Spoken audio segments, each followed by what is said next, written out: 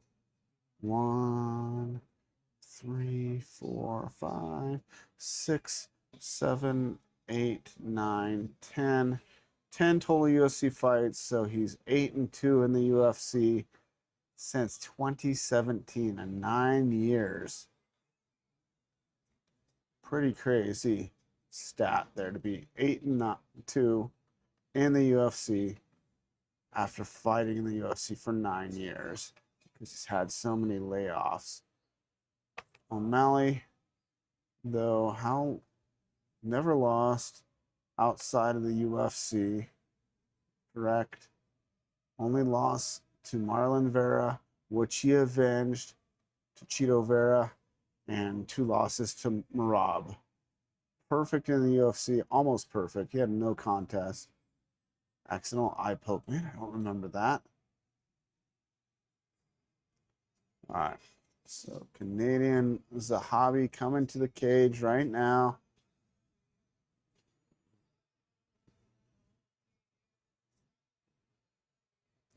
Yeah. Looking at his record, man, it's pretty crazy. He's fought guys in their prime, whereas not so much with the hobby fighting, retirement fight, Jose Aldo, Vera. I mean, edging out the decision over Vera when O'Malley had a pretty dominant win in the second fight with Chito Vera. So I'm saying O'Malley in this one. I'm saying Alex Pereira in the co-main event. So far, I am 3-1.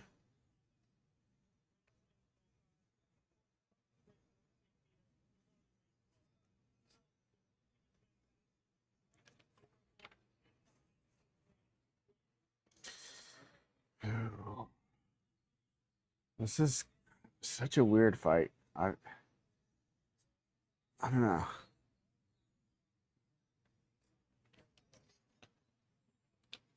The Z looks like an N. Does he have GSP in his corner? I do believe he does. And for us, Zahavi.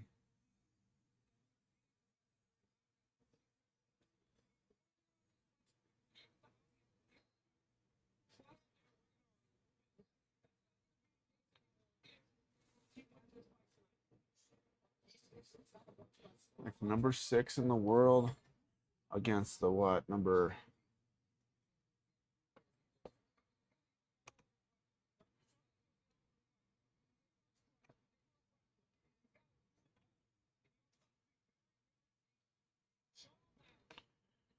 O'Malley is ranked number 3. Was it Umar's fighting David Martinez? Is somebody way down in the rankings? So everybody else is busy.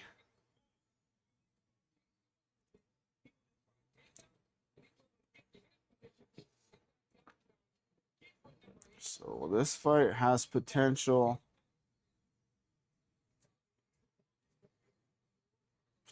title implications after Merab and Peter Yan fight.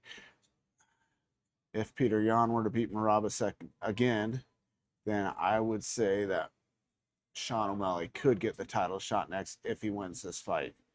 If Merab beats Peter Yan, he doesn't get a title shot after he's lost twice to the guy already.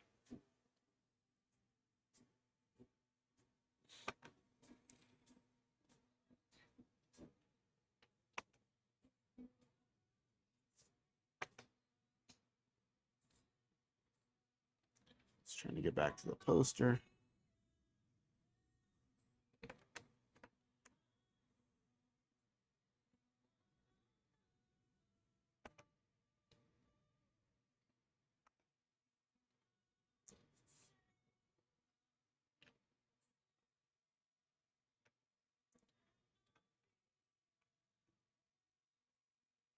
3 fights left. Oh.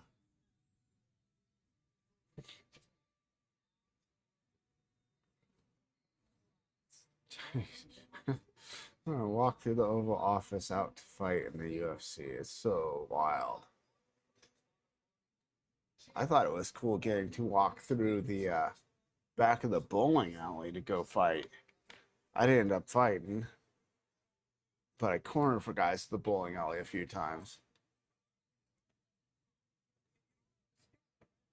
We had to walk through the back of the bowling alley, out the back door, so past all of the machinery moving for the bowling return, the ball returns and all that craziness, and the thing that picks up the pins. We would walk through there, out the back door, and then around to the cage. I thought that was pretty cool.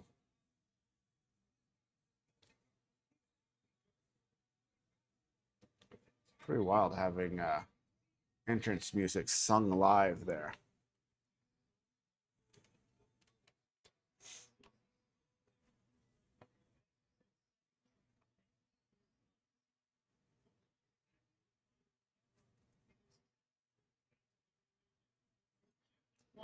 So he went with red, blue, and pink in the middle. Thought maybe we were gonna get, white, red, white, and blue, but went with the pinkish purple in the middle.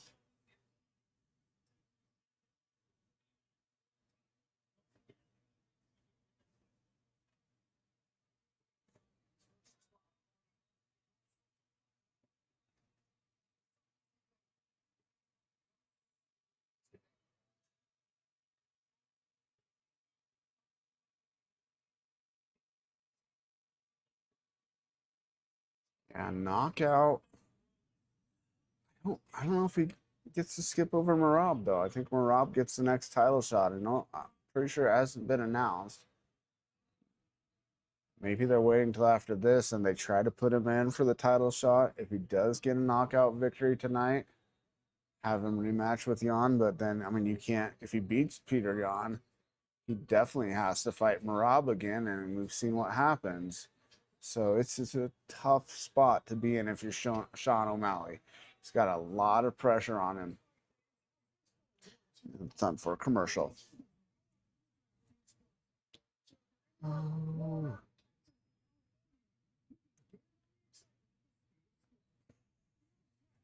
No comments tonight. The numbers have not been great. I did have the little computer glitch at one point. Now everything is working great though.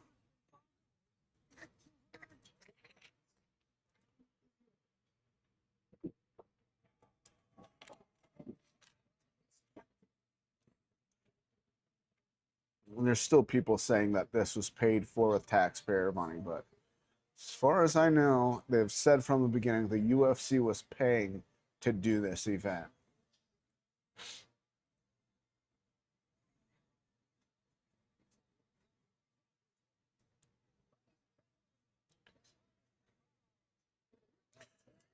But people need something to complain about, right?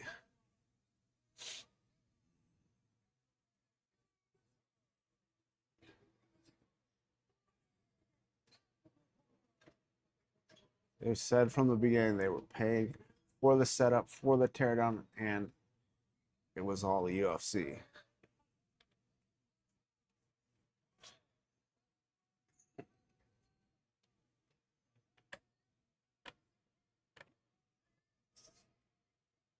This guy got a lot of booze at the him and Cyril Gahn both got a lot of booze.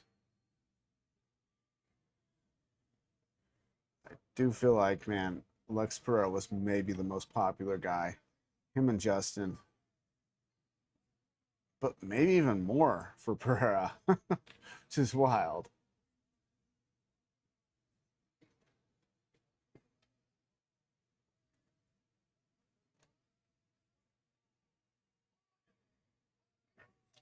What are you boys doing up in that window? You're going to get stuck in the curtain again, Ragnar. Oh, my dogs. You see the dog in the curtain behind me? What a goofball. He's gotten stuck in the curtain before. What is so exciting out there that you have to be in the curtain looking out the window? That's the way pit bulls are. All right, I'm going to be good with the timer of this fight. Here we go.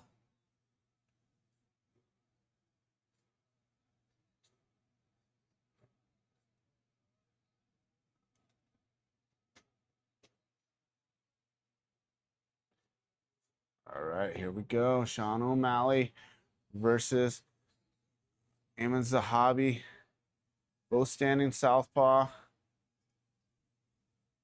You know, Sean's been working his wrestling defense. And he wants a highlight reel knockout tonight.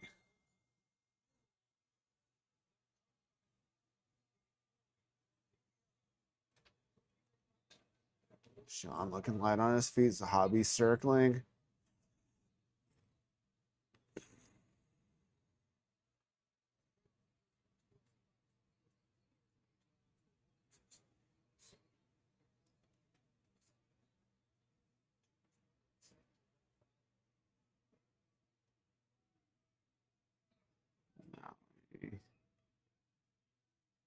Both fighters have switched stances.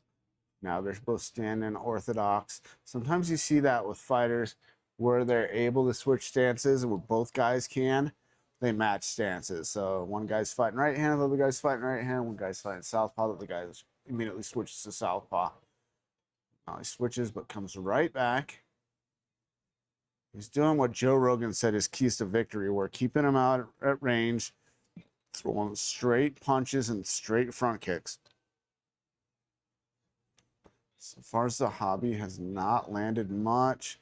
Now we do see O'Malley southpaw up, and there it is. What that does, though, it allows you to land that body hook, where if you're opposite stances, that lead body hook isn't quite as effective.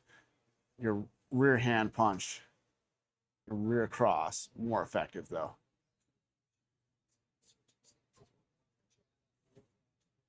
So if I was fighting southpaw, I saw my opponent switch to southpaw, I'm immediately digging a right hook to the body.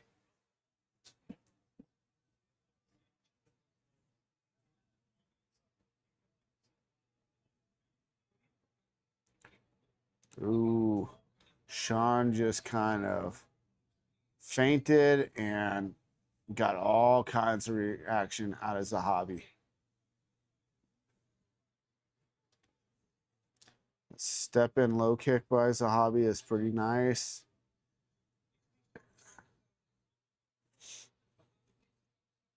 But he's kind of a little bit on the run from Sean. I don't think he wants to eat a whole lot of good punches by Sean, but who would? Sean O'Malley has some of the best, most accurate striking in the 135-pound weight class for sure. Looks super relaxed. Zahabi looks a little bit more desperate, I would say. Not desperate, but a little bit more frantic type motion.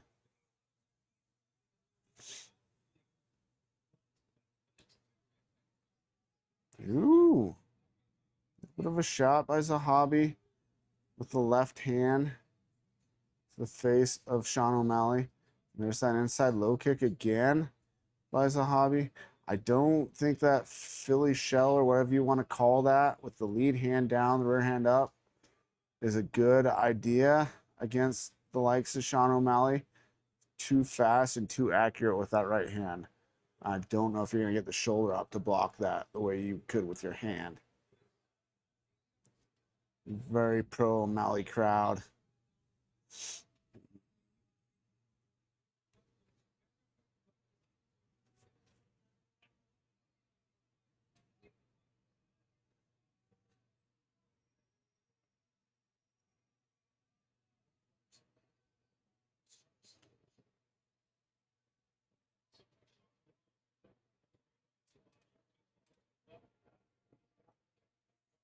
I guess the strike numbers at this point are even, but I would say more significant strikes for O'Malley. And just the way Zahabi is reacting, Sean needs to check that inside low kick. He's doing that run in and throwing that inside low kick. Sean needs to see that coming, bring that up, turn his knee in, and hurt Zahabi's leg. Good attack by Sean. O'Malley moving forward a little bit more than Zahabi, I would say. Oh, good left to the right hook.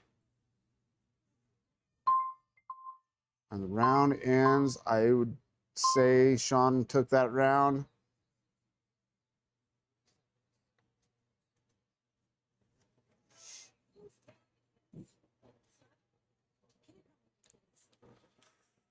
Right. I'm not going to give you my prediction on the main event until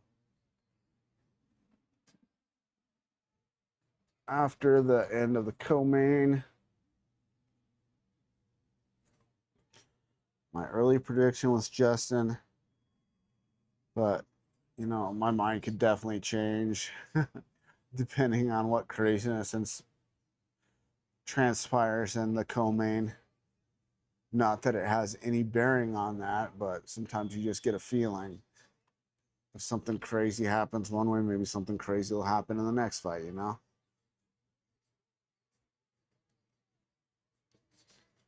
We go round number 2. O'Malley, I believe 10-9 in the first round over Zahabi. We're on round 2 now. Predicting O'Malley gets the win here. And there's that run in inside low kick. I'm not sure why Sean hasn't addressed that a little bit better. Maybe it's not bugging him, but Sean switches and lands a right hook. Ooh. Good punches by Sean. And Zahabi does the same thing on the opposite stance now. Outside low kick by Zahabi. I don't think Sean should eat those. He needs to get a little bit busier. He needs to address those low kicks. Check those a little bit. He's busting up Zahabi's nose a little bit.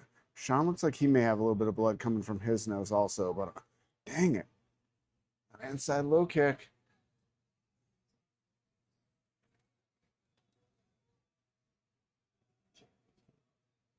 And there's another one.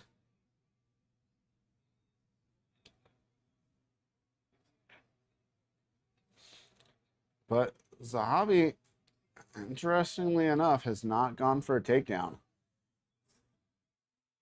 Yes, he's doing well with those low kicks. But Sean with the accurate, fast punches, kind of think there's definite potential Sean could put him down. And a knockdown in a fight that's fairly close is going to be pretty telling. Then we're going to see Zahabi really looking for a takedown if he gets knocked down. Ooh, Sean looking confident. I'd like to see more body shots by Sean. Maybe give him a low kick back.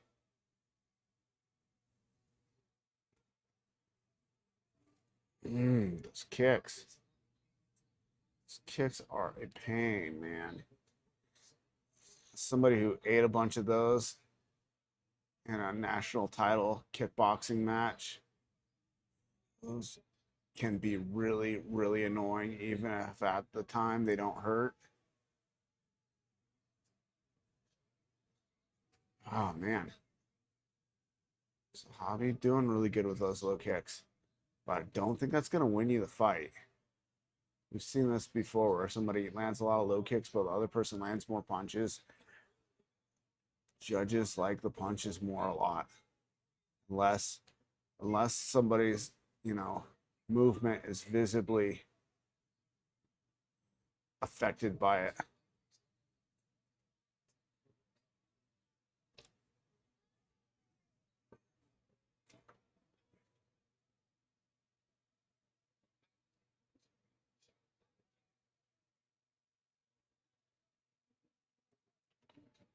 Oh, another one. But O'Malley switches and comes back with a hook cross from southpaw.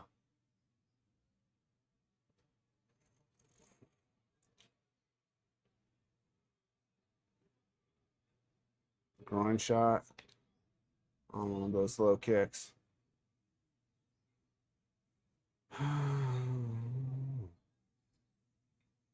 Oh.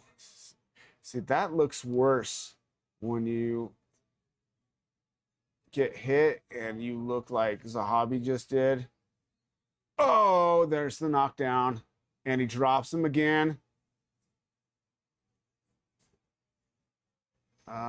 Maybe a little early on the stoppage. I want to see the replay.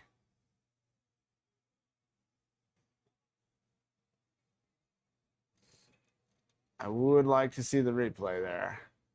He dropped him twice in a matter of like 2 seconds.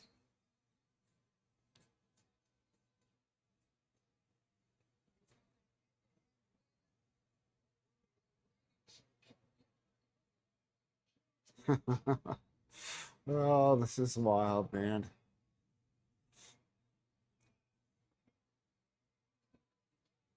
I want to see what he looked like after that second knockdown.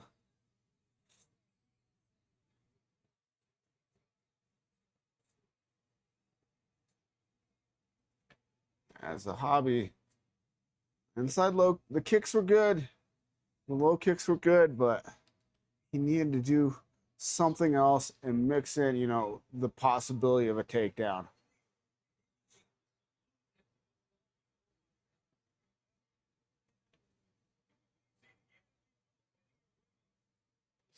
All right.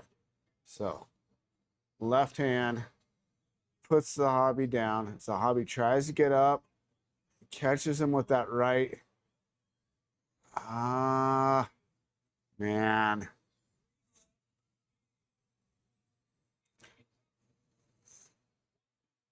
Honestly, I would have liked to have seen the ref let it go just a little bit longer.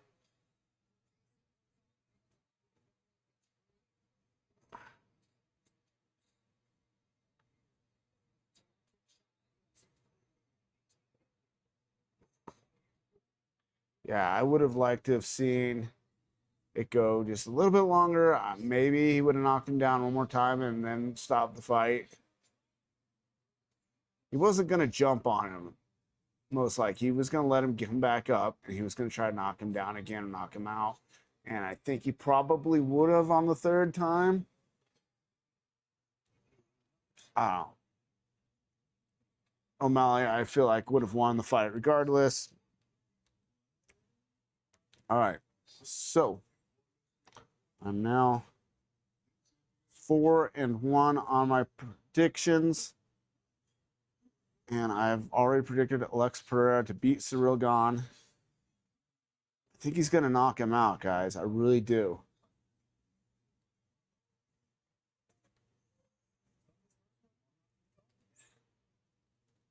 Good for O'Malley. Good for the division. But I don't know what this means, really, because you still got Merab waiting for, most likely, for the title shot. He's ranked number 1. If Merab can't fight Peter Yan, then yes, O'Malley gets the title shot against Peter Yan. But even if he wins, then you got Merab in there again against Sean O'Malley. If Merab does fight Peter Yan and wins, I don't think Sean O'Malley gets the title shot. Now, if Peter Yan beats Merab and O'Malley waits, he probably gets the title shot. And you got Corey Sandhagen getting ready to fight number 7 ranked Mario Batista. At some point, man, I really want to see those two matched up.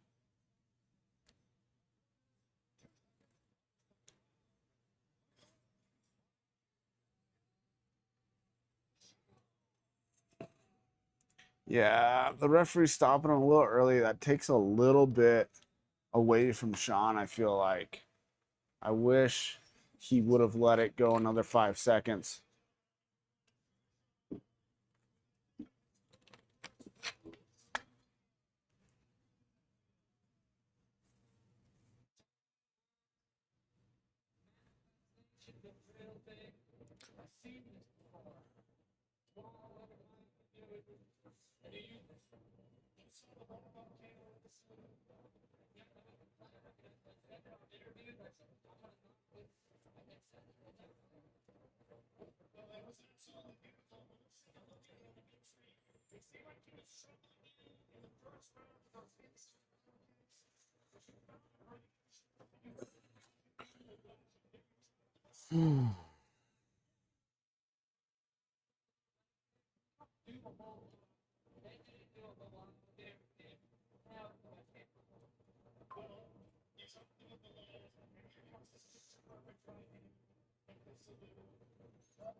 Quit.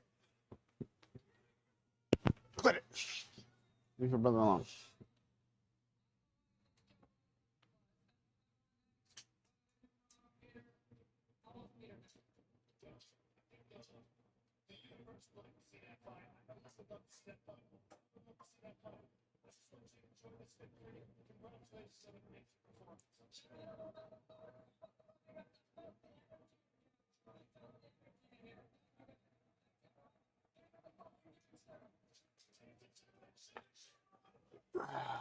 Wow. Yeah, I think he would have knocked him out regardless. If he hadn't knocked him out and it had gone to the decision with those 2 knockdowns, he would have won a decision easily if the fight had continued the way it was.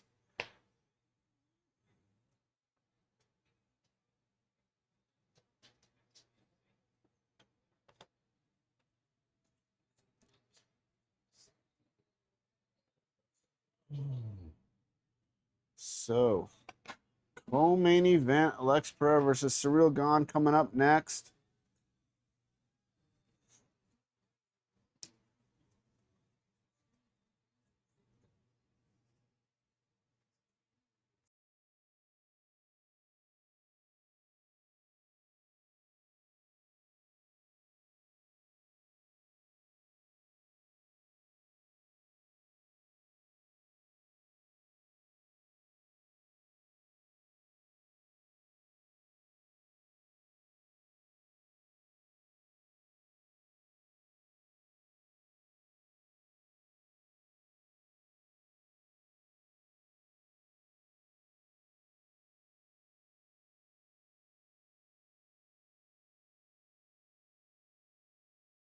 Surreal Gone in the main event, Justin Gaethje versus Ilya Topuria. Nah. So far, I'm 4-1 on my predictions. Sean O'Malley just knocked out Zahabi in the second round. A little early on the stoppage, I felt. Then Josh Hokett stopped Derek Lewis in round 2.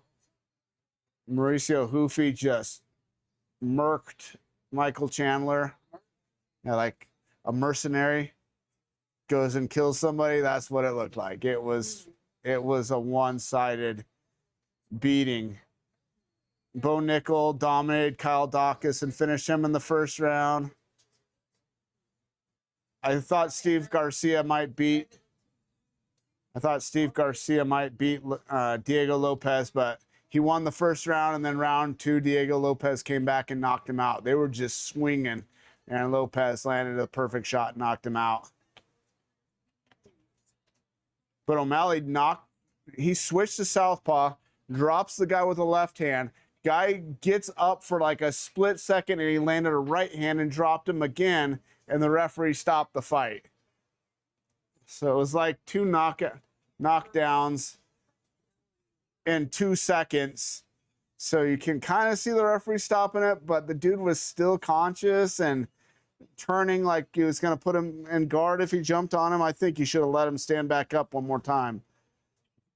Another knockdown, yes, he should have stopped it, but that's Surreal Gone. I don't think so. Tom does. Tom thinks Gone's going to win, but I think Pereira's going to win.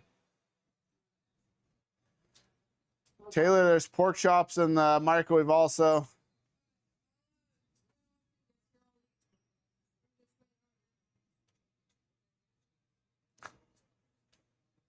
All right, co-main event. Alex Pereira gonna knock out Cyril Gane.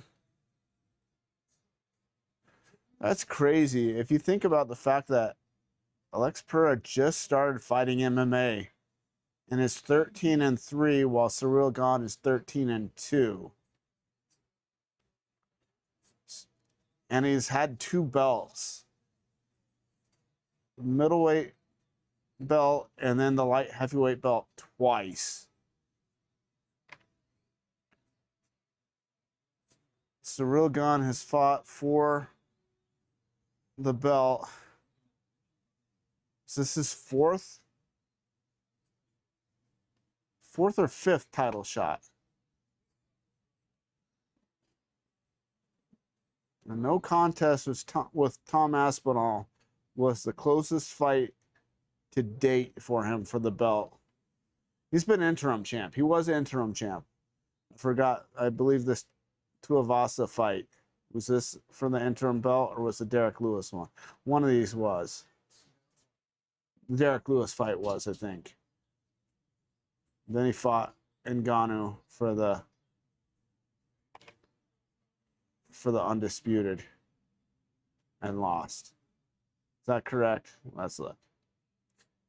Main event title fight. So yes, this was for the interim belt, and then he lost to Francis.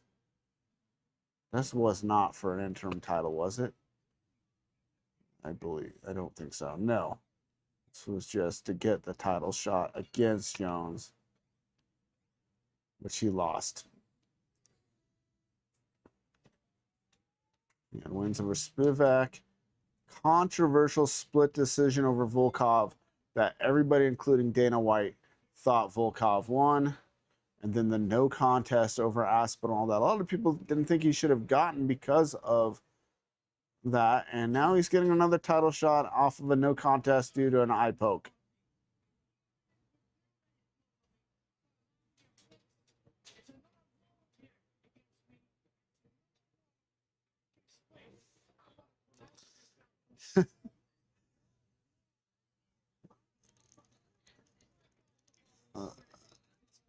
So Conor McGregor doing some antics against Max Holloway. It's so crazy. This is not even going to be a title fight, but it's going to be such a huge fight.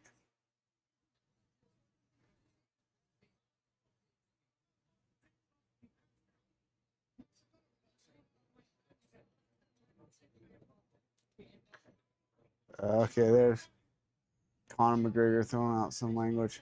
I'm good. Thank you, though. Hey.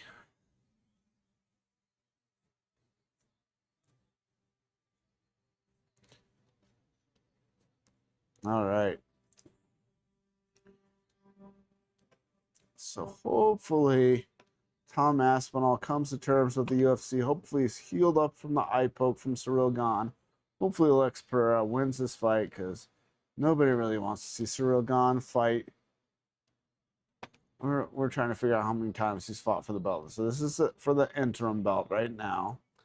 He just fought for the title to a no contest because he poked Tom Aspinall, the champion, in the eye. He fought Jones for the belt. Fought Ngannou for the undisputed title. So he has twice fought for the undisputed belt and been interim champ. Wait, no, he's 3 times fought for the undisputed belt. And he's been interim champ before. Now he's fighting for the interim belt again.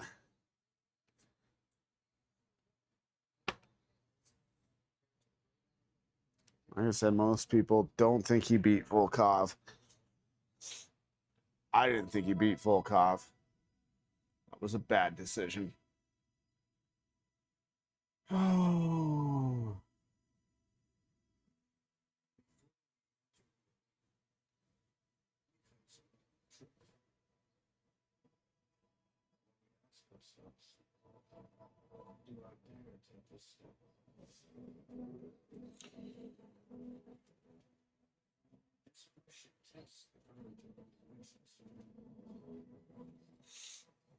Well, people are going to criticize that this is like some AI video that they've done, but are you going to get 200 extras to be in that scene with that line of people for a little promo for a fight?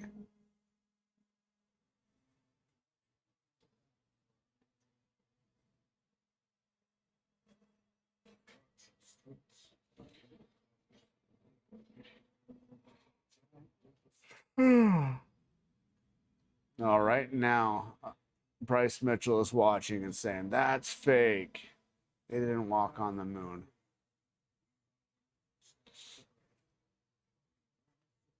All right, come on. What time is it, guys? It's 9:37 in DC. They're 2 hours ahead of us. So it is now 11:37 there. Getting ready for the co-main event. So hopefully move things along here. We had 2 5-round fights coming up, potentially 5-round fights. Whether either one of them go 5 rounds, I don't believe they will. So hopefully we get Pereira. Hopefully Pereira wins this, fights for the undisputed belt against Tom Aspinall next. We'll see what happens with Hokit. Hopefully he fights one of those 3 guys ranked above him.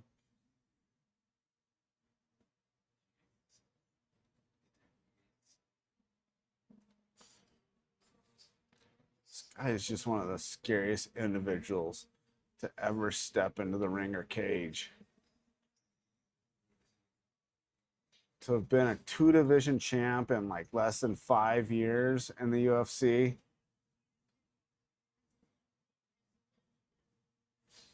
I remember watching this guy in Glory and just thinking, wow, this guy's pretty good. But when he came to the UFC, I just didn't think he was going to be able to be as effective as he's been.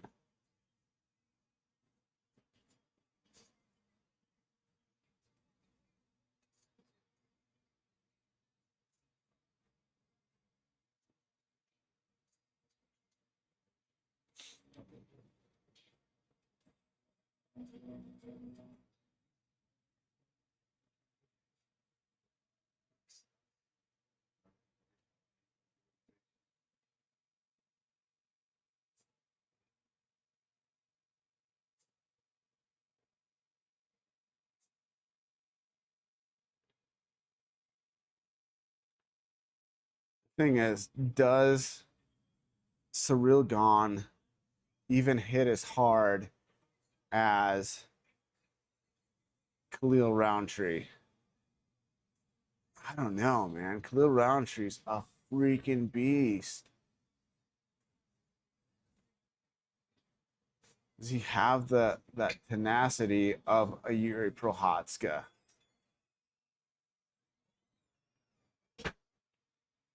I just don't think he's got what it takes to beat Alex Pereira.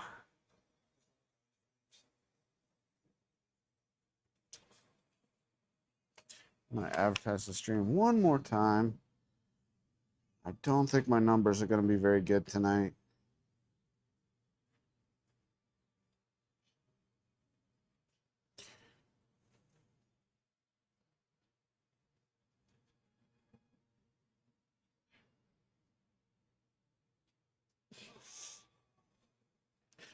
Don't think he's knocking out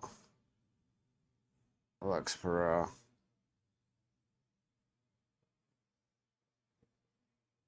Did Hokit really just call Michelle Obama a man? Yes, he did.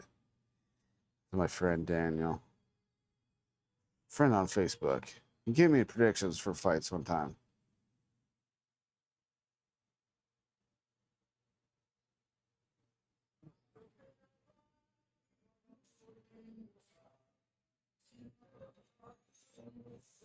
All right.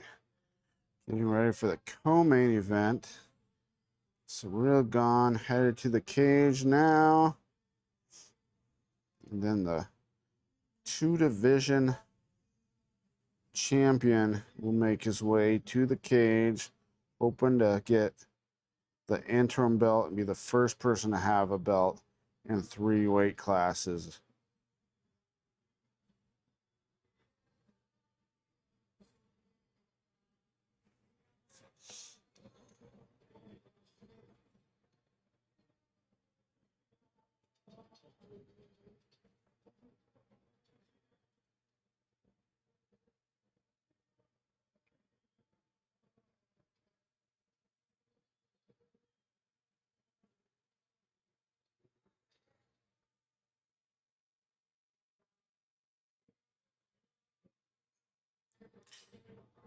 Somebody put the post of Mauricio Hoofy talking about Jesus in the cage. That is awesome. I love seeing that. I love that more fighters are speaking out for Jesus in the cage. Some positive and a lot of negative. I mean, even crazy Josh Hokett did.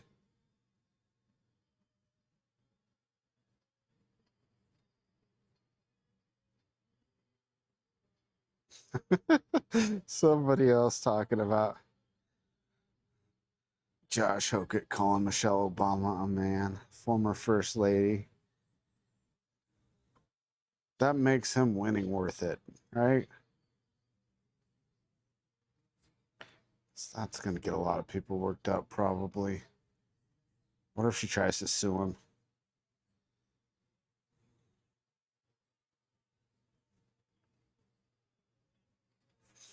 It's all over the place. They're saying they just brought raw, unfiltered American energy back to the United States.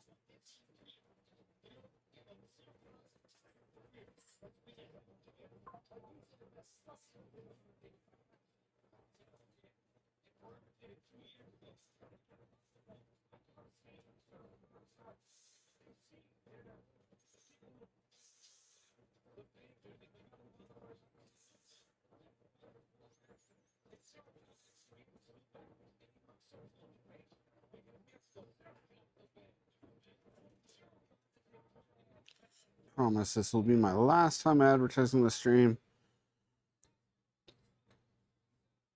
Tonight, I'm giving up on the advertising. I'll get whatever I get as far as views for the night.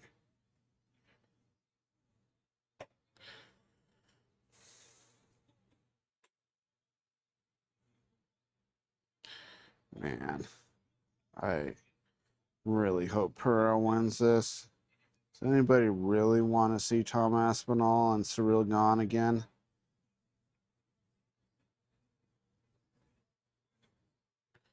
Yeah, Chandler. Poor guy. I hope he retires. I wish the UFC would bring back just one fight. Bring back Eddie Alvarez. Do the trilogy fight and let them both retire, please. It's not going to happen, but you can always wish.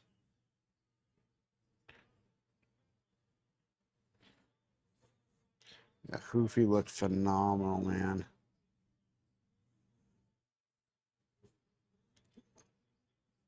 Fight between him and Salkill eventually would be such an awesome fight.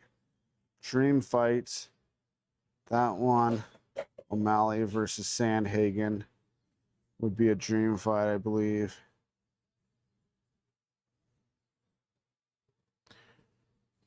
Funny.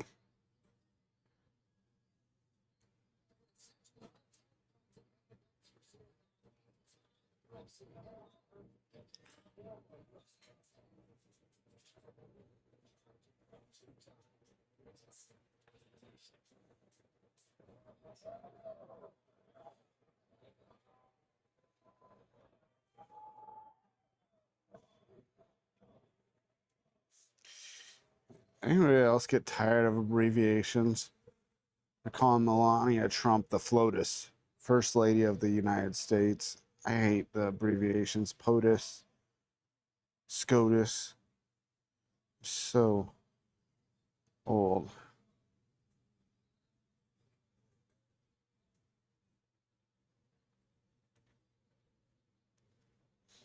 Share my link until I can't share anymore.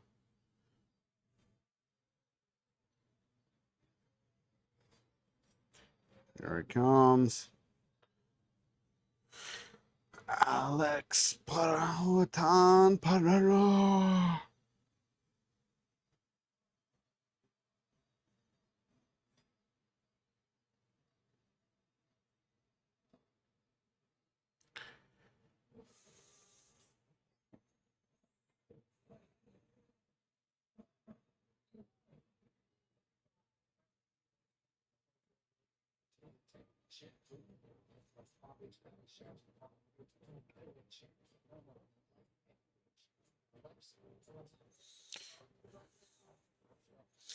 What are they saying about Hoofy?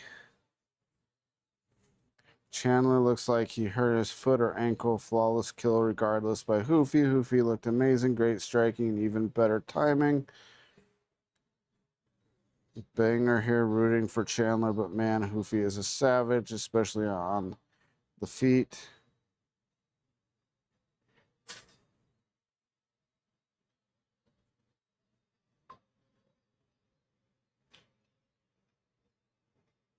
God, that's such a crazy, crazy. Guy's going for the third belt. Somebody else said the Bo Nickel fight was rigged. No, he did have a pretty easy, I don't want to say easy opponent. Nobody's easy in the UFC, but like of the guys he could fight, I'm saying he's going to be in the top 15 after a win over a guy who's not even ranked. I don't agree with. I'm going to talk about Bo Nickel should ask for a title shot.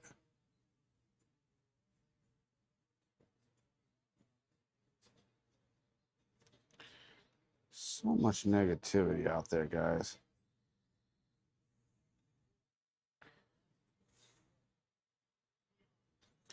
Somebody said, I'm just a girl, but why did they stop the fight if the guy wasn't knocked out?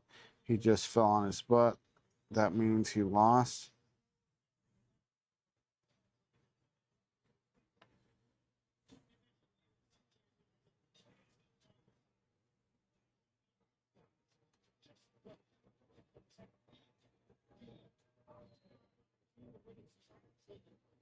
Skillet music is with the White House. Interesting.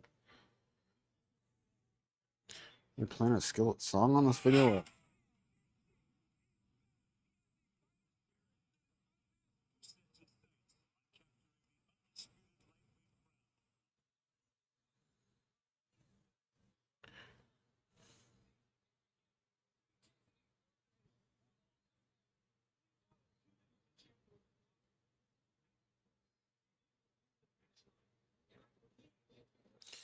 People talking about the flyover. That was awesome, seeing the Blue Angels and the Thunderbirds together like that.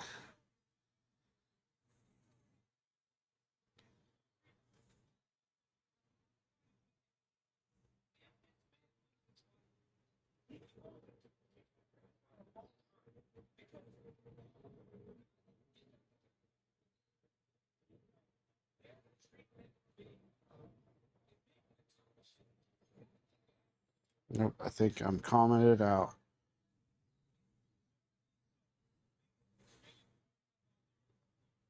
All right, might be done. All right, I'm done.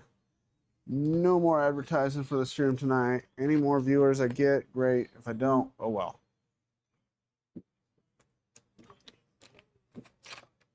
And it's been worth it just to watch these crazy fights.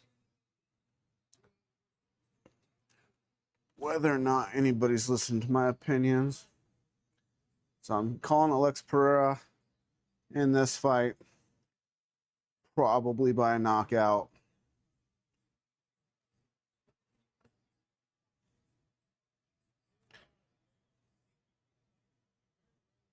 And then at the end of this fight, I'll give you my prediction for the main event. Earlier, I said Justin Gaethje. That is not my final prediction. I will give you that at the end of this fight. Oh, co-main event. Interim heavyweight championship. Ciryl Gane fighting for the interim belt once again. He was interim champ before. He has fought 3 times for the undisputed title and has never walked away with the belt. Closest he was against Tom Aspinall last time, and he threw it away by poking him in the eye. Tom Aspinall, multiple eye surgeries later, still is not back. That's crazy. All those people out on the lawn watching the fight on the big screen.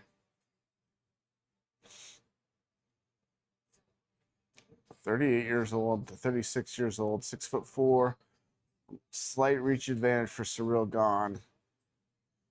3 pounds heavier for the former middleweight champion. So crazy. Became middleweight champ faster than anybody, I think, and then moved up to heavyweight. Fought 1 fight against former champion Blachowicz, beat him by a decision, and then pretty much knocked everybody else out, except for the loss to Ankalaev, which he then came back and avenged in a round. Still didn't get taken down once in that fight, but being preoccupied and potentially having an injury. He's fought a lot of fights injured, lots of foot injuries, and still ends up knocking people out. Sometimes kicks somebody in the head with the same leg he's got a broken toe on. I believe that's what he did to Yuri Prochazka in their second fight.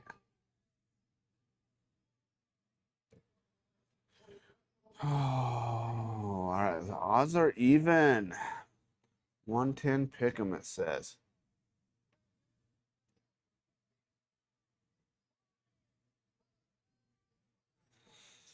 I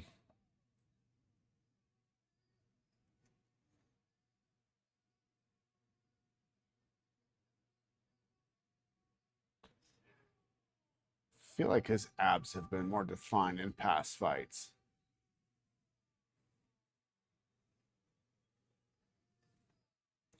Obviously, Alex Pereira's abs have been more pronounced before, but he doesn't look. John Jones looked fat when he moved up to heavyweight. This guy doesn't.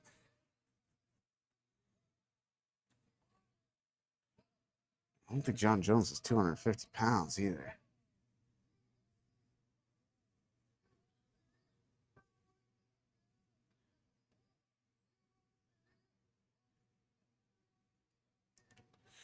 It's gotta be so crazy.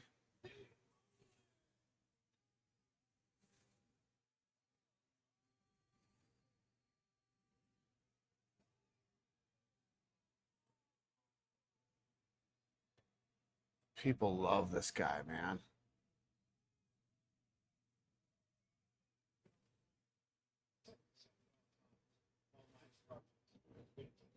Uh, Pereira wins the stare down, man. I'm scared. I'm not fighting him.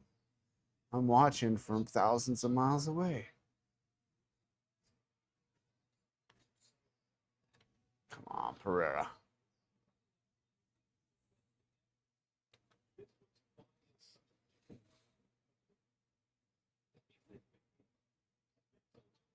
All right, we're on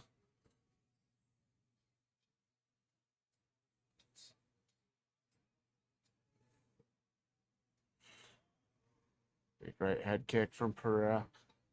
Southpaw stance, which so was the aforementioned. Yes, he's much shorter, but I feel like the power of Khalil Roundtree could be more than the power of Surreal Gone.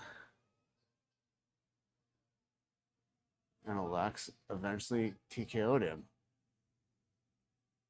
Come on. Another big right head kick. He's facing into that kick. That left hook can be super effective against the southpaw also. Crowd chanting Chama. Pereira looks very focused here. Surreal Gone, always light on his feet. I'd like to see him step into that low kick a little bit more for Pereira. Chop that lead leg.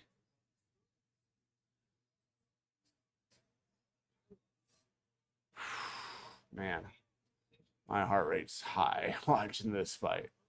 Come on. Come on, Pereira. Put him down. I'm sure he's been training with southpaws. There's a good calf kick by Surreal. Another one. Or not by Surreal, by Alex Pereira. It's very focused. It's that killer look, man. You don't see him with his hands open ever, man. He's ready to punch you at all times.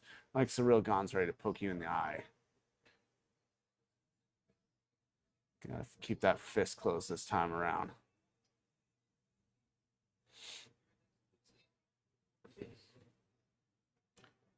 Good feeling out process here.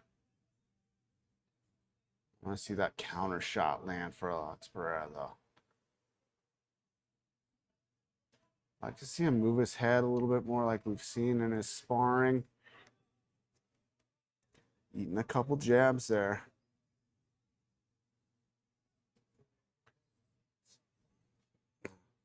Feints a takedown, does Surreal, but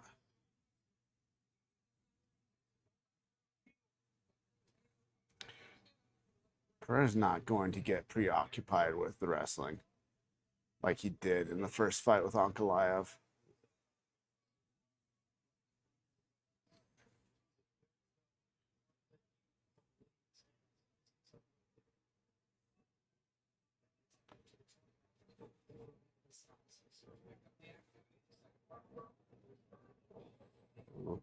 Come on, Pereira. Come on.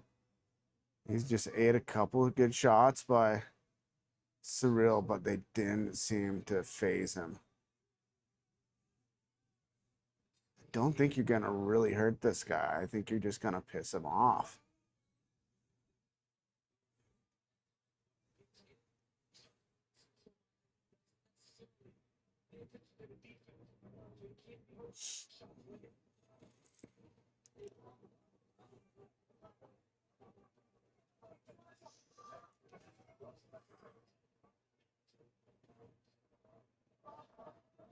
Come on, Pereira.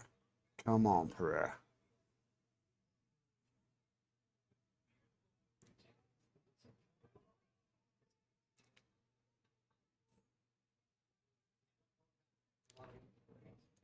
Another calf kick by Pereira. Surreal comes in with it, one of his own. Pereira's hands moving a little bit more.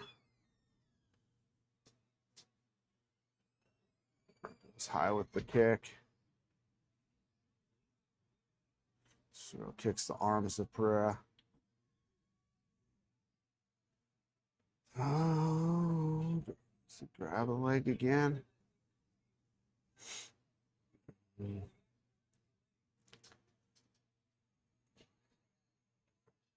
25 seconds left in this round. I want to see Pereira put out a little bit more here at the end of this round. I think he's saving some energy.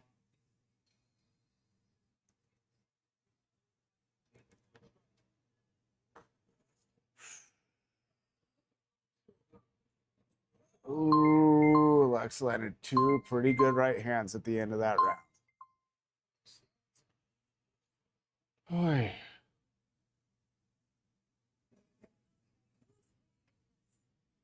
Man.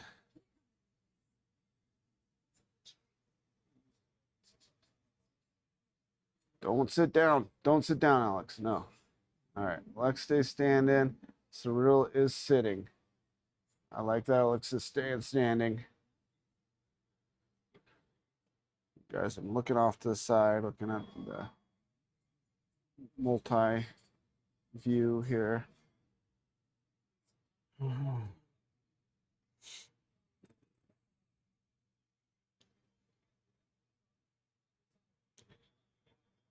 Great coaching in the corner of Pereira. I don't even know who coaches Cyril Gone. Having Coach Cruz and Glover Teixeira, former light heavyweight champion. High-level jiu-jitsu guy in his corner.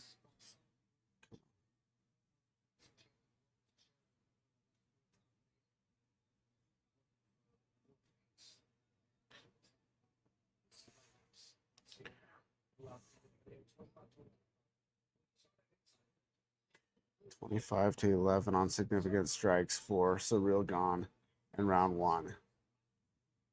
I don't think Alex is looking to win a decision here.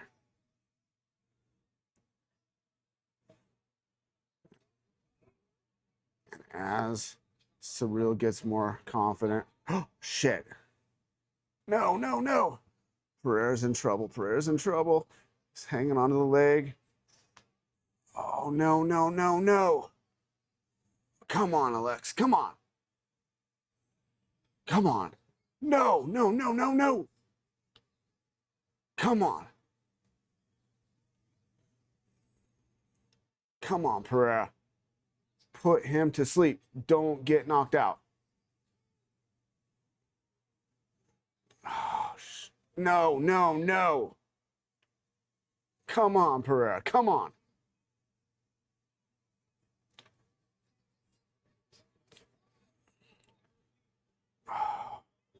Oh, Alex is very compromised and the fight is over. Oh, no. That sucks.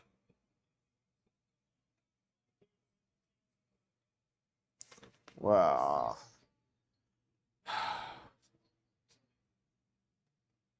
No. Oh my gosh. And now we get to see Cyril Gone versus Tom Aspinall again. Oh, no.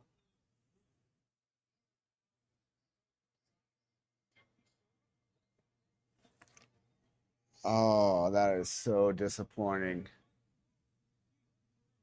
So disappointing. Oh, man. So I'm now 4-2 in my predictions. It's a safe bet, would say Ilya. I'm going Justin, guys. I'm going Justin in the main event. Even after what we just saw, we saw somebody that we didn't think could lose, get TKO'd in round number 2. Maybe we see that happen again. I'm going to go Justin, even if it throws off my predictions. Darn it.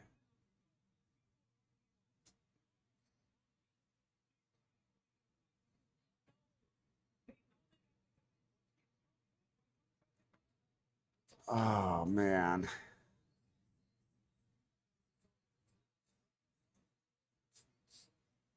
How disappointing is the entire MMA world right now. Nobody wanted this guy to win except for France and him. His immediate family, maybe some of France, wanted him to win. Oh.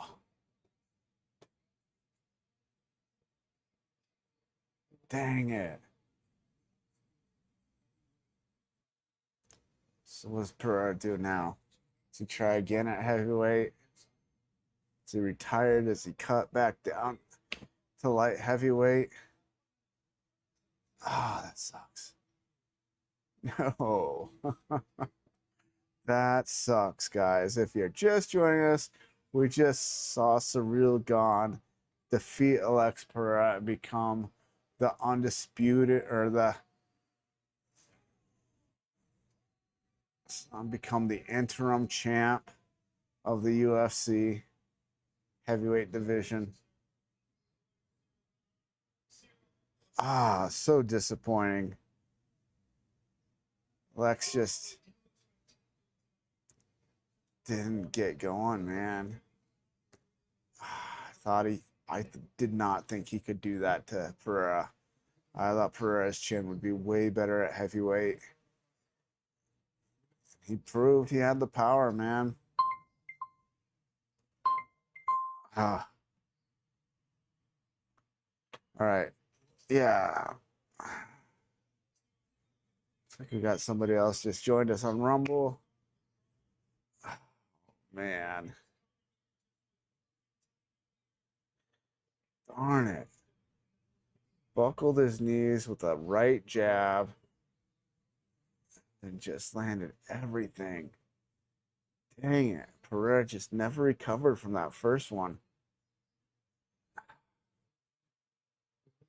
So disappointing.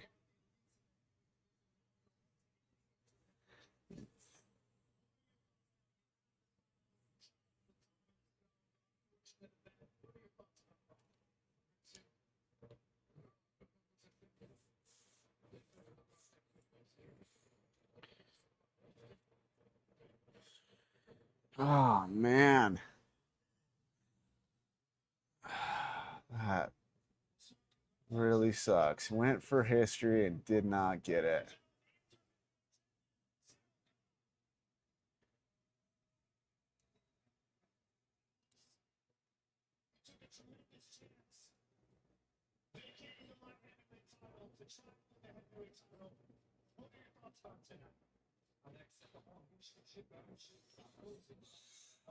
Everybody's more interested in what Alex has to say here.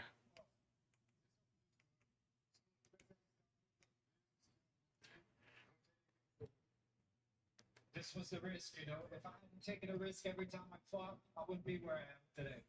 Do you think you'll continue to campaign as a heavyweight, or you go back to light heavyweight now? Você acha que vai continuar no peso pesado ou vai voltar pro meio pesado? Não, eu não sei, a luta vai acontecer. Então tem que decidir as coisas bem. Da mesma forma que eu fiz quando eu perdi no peso médio para subir. A gente teve uma decisão junto com a minha equipe, com as minhas pessoas. E agora a gente vai da mesma forma.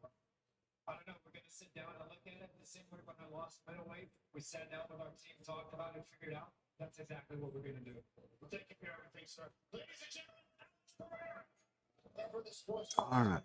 came over after getting knocked out to acknowledge and congratulate Cyril Gane. And just figure Gane's all for Paris, France, right? Because you do something like that, and you might just get to potentially. Oh my gosh. All right, so I'm now 4-2 on my predictions. I'm going with Gaethje. My gut feeling says Gaethje's gonna pull this off somehow. If we just saw Cyril Gane TKO one of the greatest fighters of all time, Alex Pereira, maybe he should have taken a fight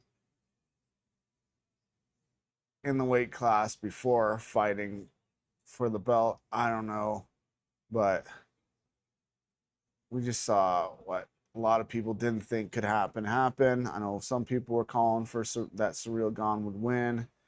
I thought Alex Pereira's chin would be way better and he'd be able to catch him with one of those big power shots. But Gane just proved he was very fast and was able to get out of the way. Oh.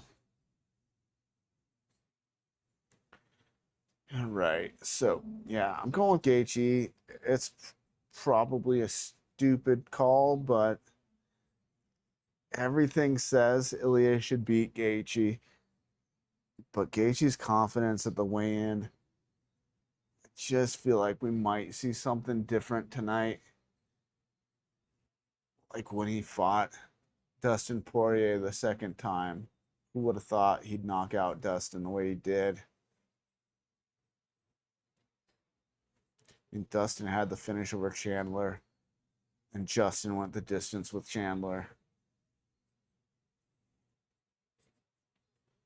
Dustin beat Alvarez. Justin got knocked out by Alvarez. So it feels similar to this. Yes, Ilya is even more of a test than the second fight with Dustin Poirier was.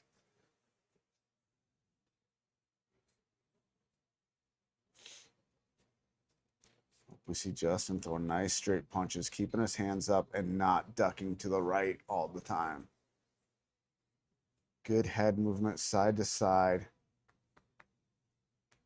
Eat up the legs, push a little bit of wrestling. Guys, I'm going to mute my audio again and go use the restroom really quick. I will be back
All right.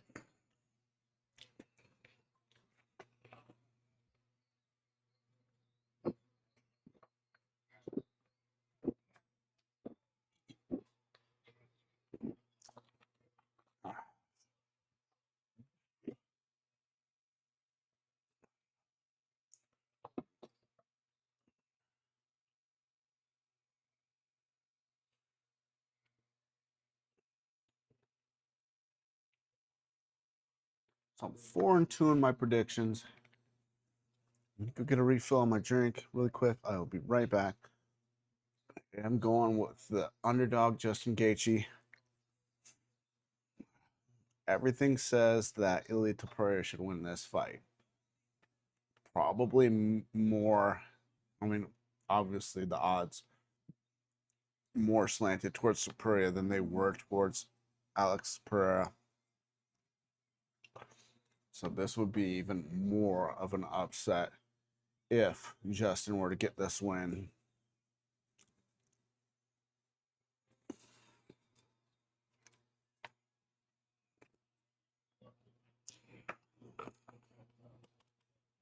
Yes. Sorry, guys.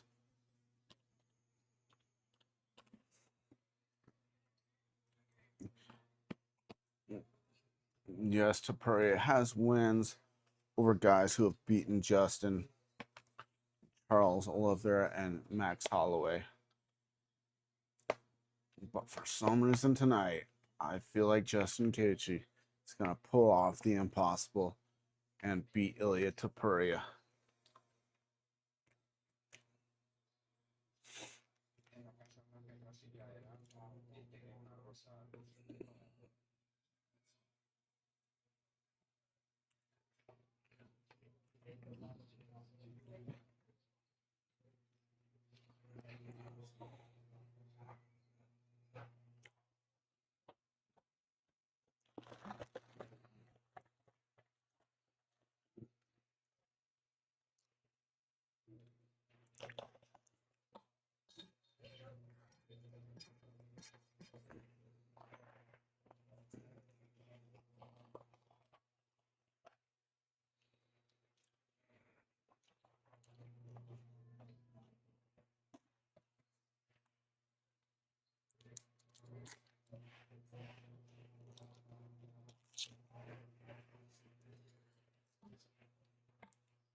All right, here comes Justin.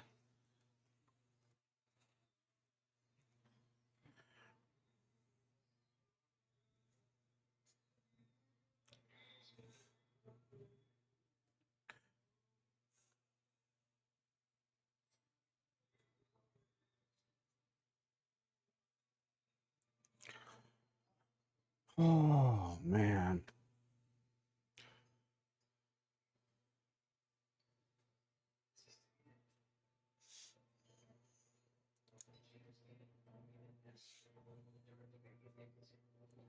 What a way to end the night. How many knockouts? How many finishes have we had? Have they all been finishes?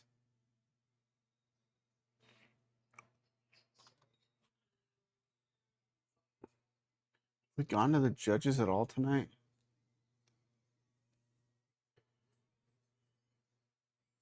Every fight tonight has been a finish.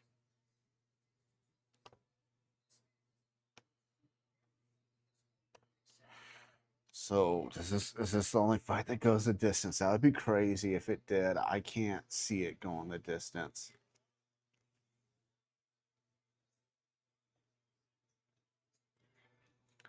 And mix in the wrestling, throw that low kick, straighter punches than you've ever thrown before. Those hands up, move that head side to side, not just to the right.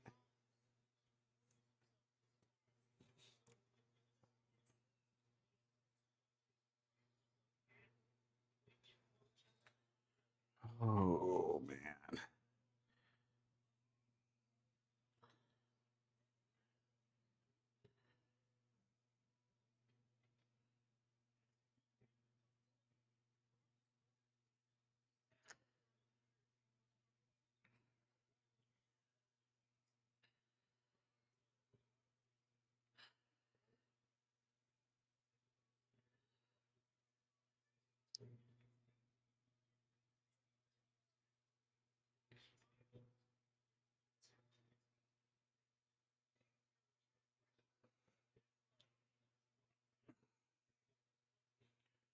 Every fight has been a finish so far. What are the chances of this actually going 5 rounds? Gaethje almost went 5 with Max after being really badly hurt in the first, getting his nose broken.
Fifth title fight overall.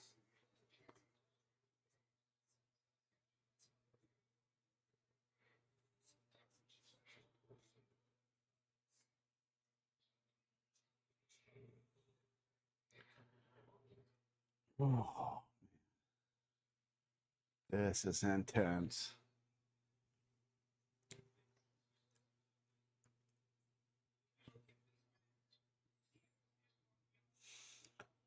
Two-time interim UFC lightweight champ, former UFC BMF champion, tied most performance awards in the UFC lightweight division with 15. Third highest significant striking accuracy in UFC lightweight history of 58.5%. Pretty interesting stat.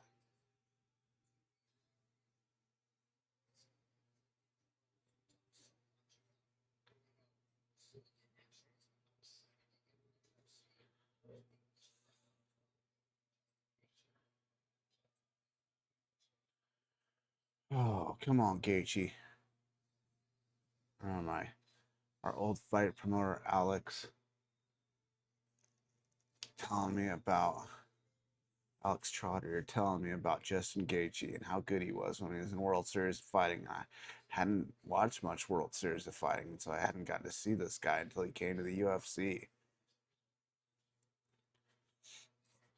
I was like, wow, this guy goes for it.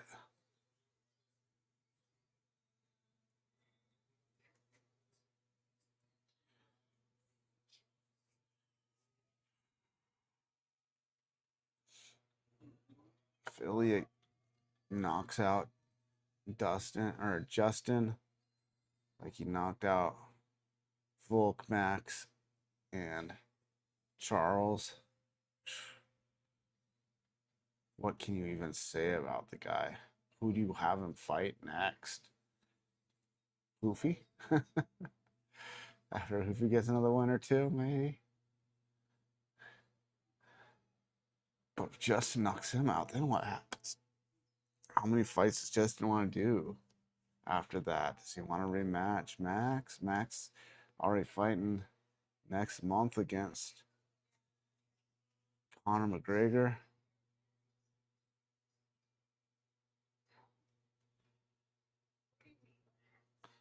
Pretty crazy having a live band do the entrance music. That's so wild.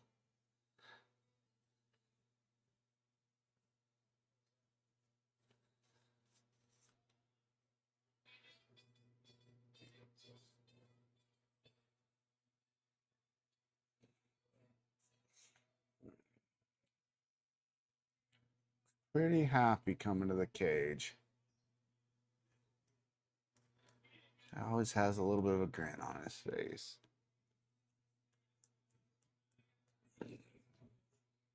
But when you never lose, you can be confident and smile.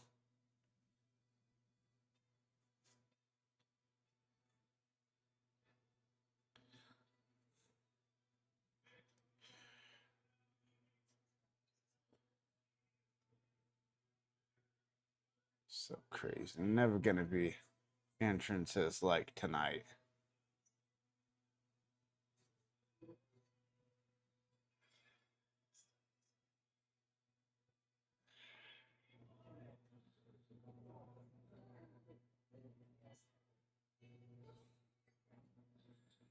Once ever thing. So crazy. Like I said earlier in the night, we had a guy run for president as a Republican who tried to shut down the UFC. UFC couldn't even be on. A lot of cable companies wouldn't put it on. And now it's happening at the White House. It's so crazy. See the sport come this far.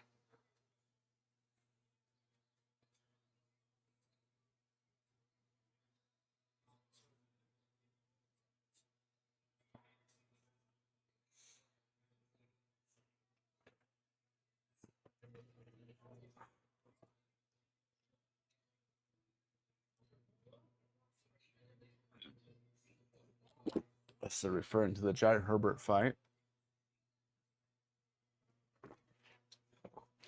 Only real adversity. I spilled my drink on myself. We've seen.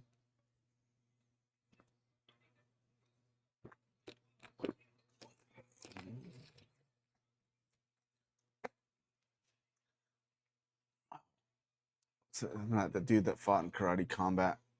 Not Delizi. I can't think of his name. A Georgian guy. Georgian Viking. Shaved head and long beard. Just saw him fight in Karate Combat not long ago.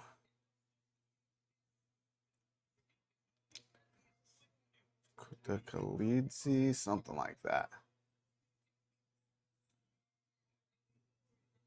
Wait, man, I'm trying to think of his name.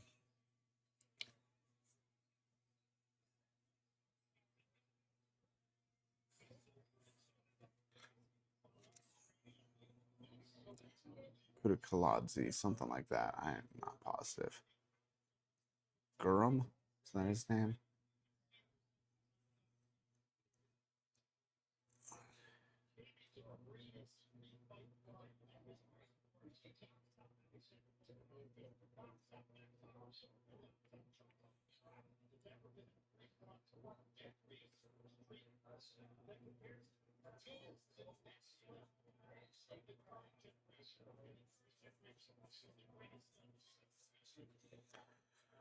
Oh man. Nervous for Justin, but I feel like something crazy could happen here.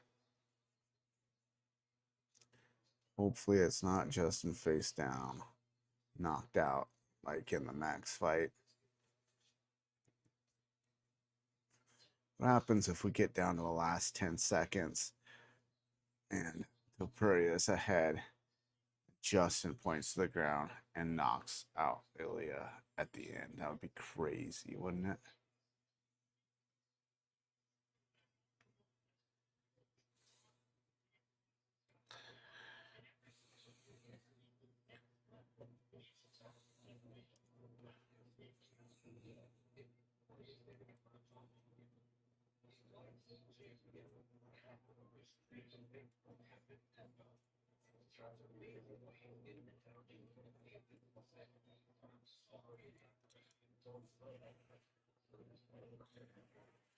Oh, man.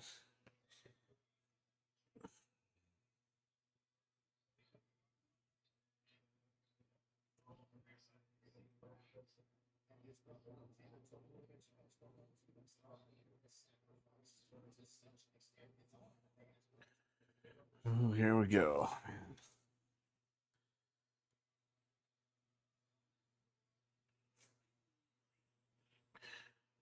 Interim champ versus the undisputed champ.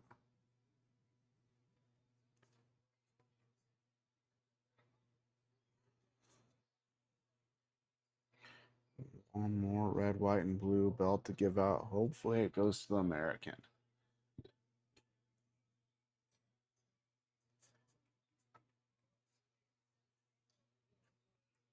Nothing at all against Tapuria. Guy's a great fighter. Seems to be a real gentleman.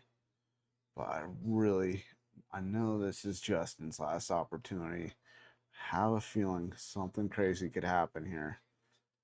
Want to see that happen. 37 years old against 29. Everything says Ilya will win this fight. But I'm going Justin.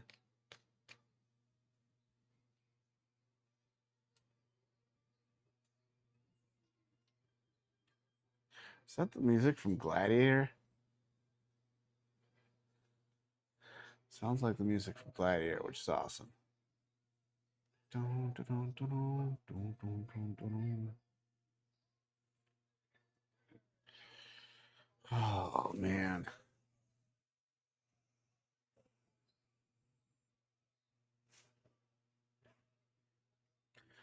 The judges had an easy night. Any fight, make it to the third round tonight.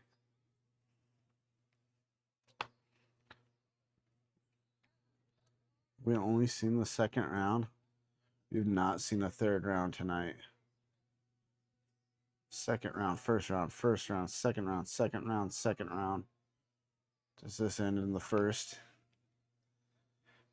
Does Ilya go out and try to finish Justin early in the first and get himself in danger?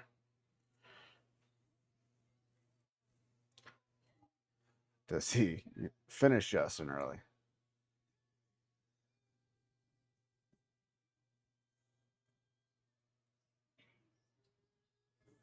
It's been a while since we've seen Justin get hurt and come back and win the fight.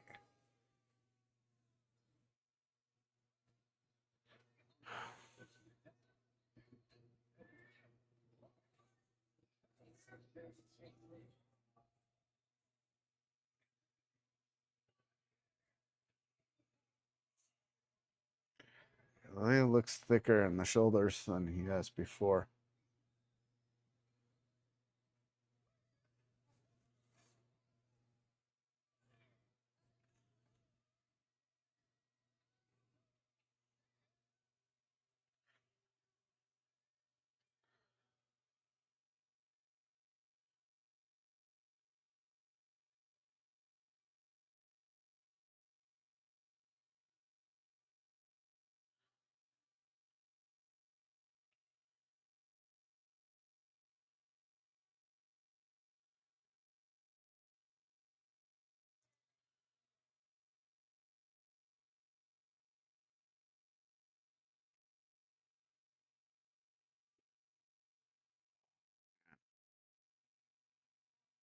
Ah, what happened?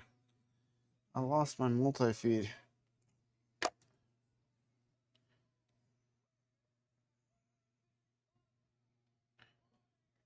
Ah.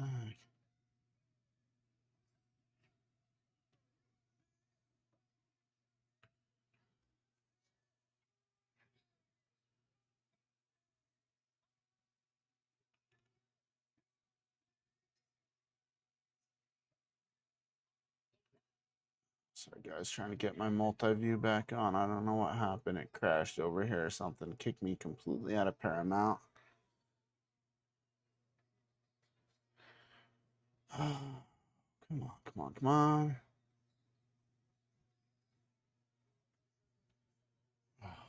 Justin's height advantage. Is it an advantage, though? We're about to find out.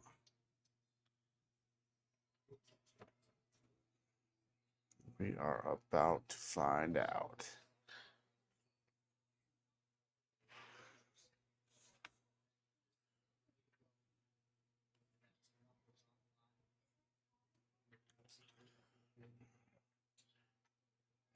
We're on. Main event at the White House. Justin immediately lands a jab. Justin's got to pop those jabs, move side to side, not duck his head to the right. Keep those hands high. So far, Justin's landed a few good shots. Ilya's just eating them.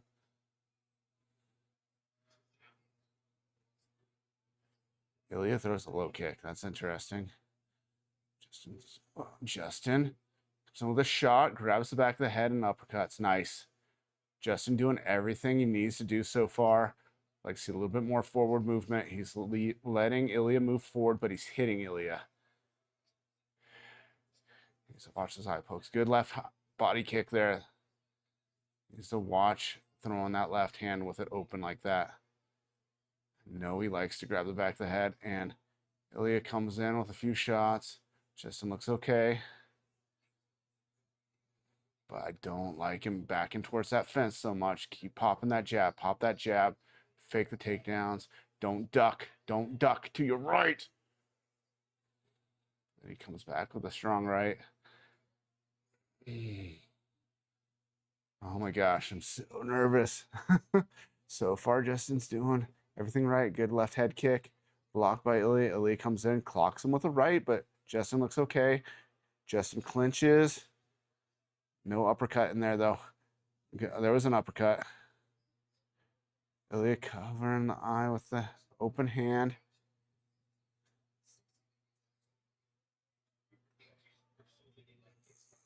Justin going for the takedown, coming right back with an uppercut. Popping that jab again. Ilya's face is a little red.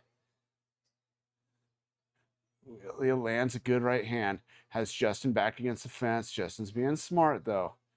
Come on, Justin. Come on, Justin. Pops out of the jab. Ilya having a little bit of difficulty here. This is good for Justin. He's ate one big right hand, but he didn't seem to get too phased by it. He needs to keep his hands up, move his head side to side, not get pinned against that fence like Volk did. Now there's some significant damage around the right eye of Ilya. Justin needs to keep doing that. He needs to not back up to that fence, though. Like to see another left kick. Just needs to set up that left kick. Set up that left kick. Good jab by Justin again. He's throwing more jabs.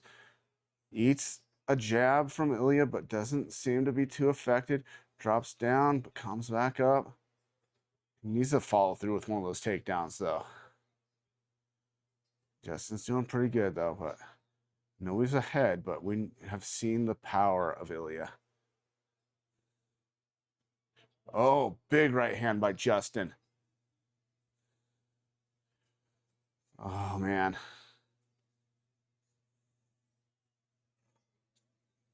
Oh. Another big right. Come on, Justin. Come on, Justin.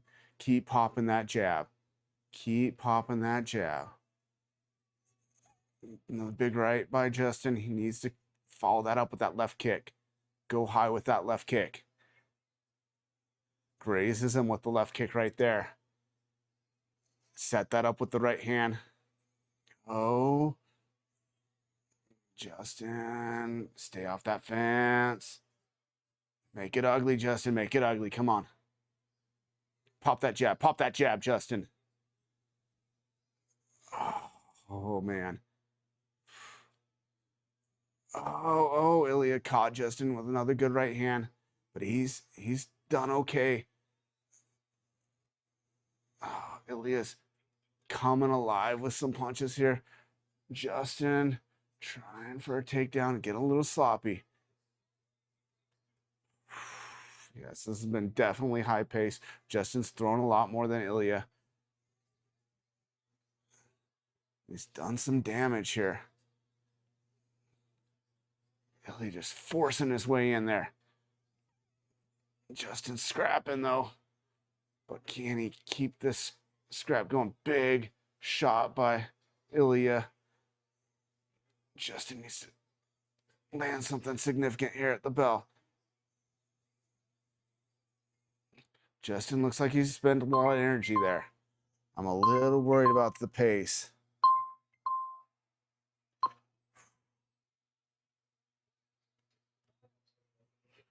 Oh my gosh. This is crazy. Oh, come on. It's not letting me go back to the multi-view.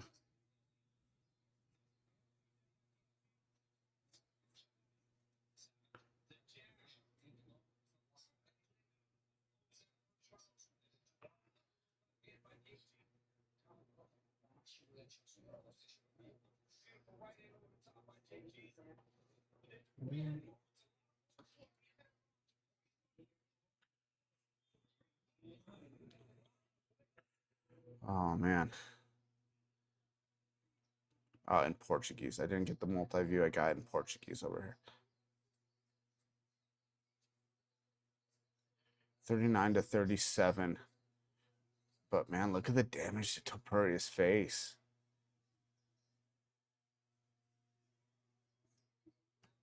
Round 2. So you see damage to Topuria's face, but I feel like Topuria's shots have been on the chin. I do feel like Gaethje spent some energy in that first round. Good check by Gaethje. He needs to feed some low kicks in there, though.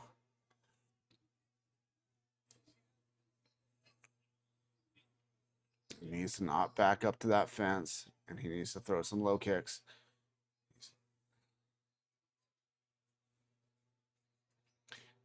If he could put Ilya's back to the fence. He was so good at pushing forward, though.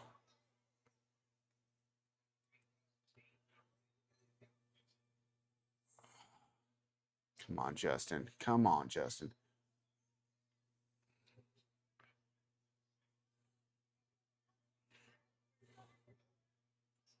Topuria's boxing is so clean.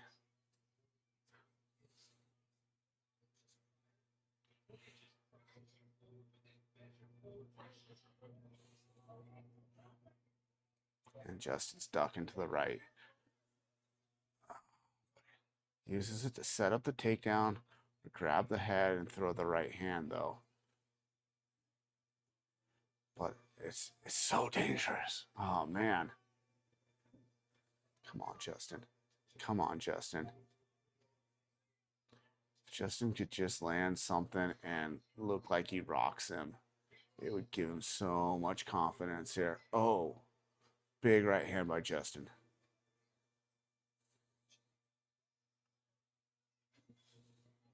Good jab again by Justin. He's ducking to that side. And he's backing up too much.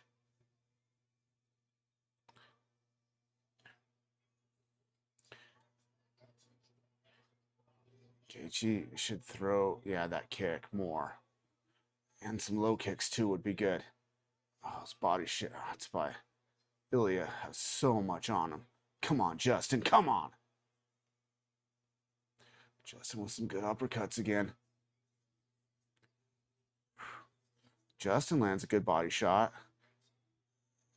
Ilya comes in with an uppercut. And the body shot again.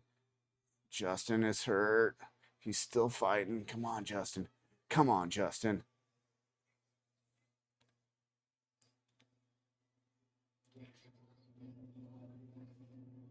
Oh, no.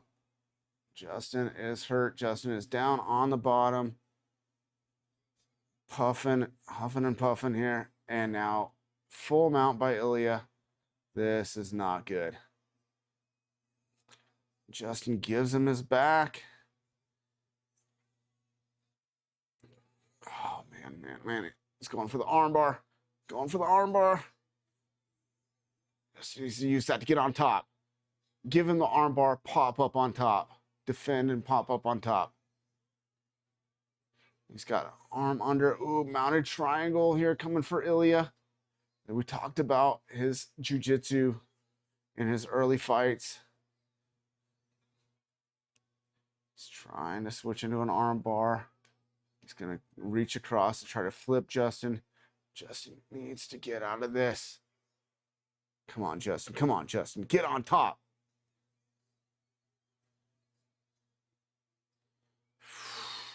Oh, man. His jiu-jitsu is so clean.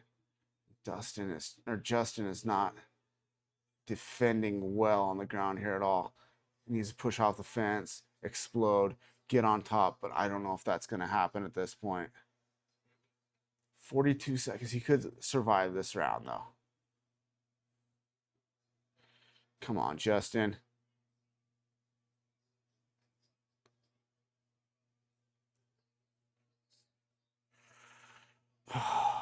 Man, Justin's surviving. 25 seconds left in this round. Ilya looking to potentially set up another armbar. Ilya's not doing much right here, though. He's not striking and ground and pounding like you would think he would be, which is interesting. Is he that tired too? Justin is definitely compromised to the body. There's the bell. Oh my gosh. This is crazy.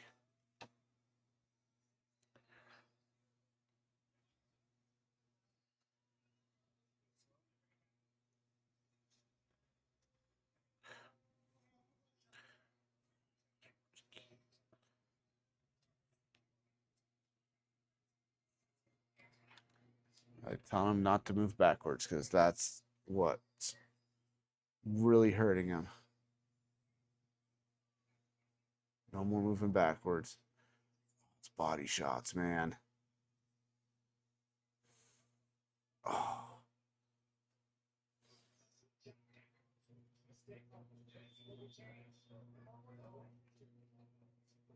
Those body shots were so brutal.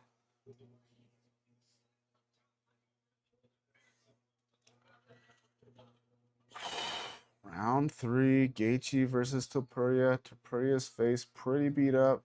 Gaethje's got a bruise on the left side of his face. Control against the fence at the end of the round for Ilya.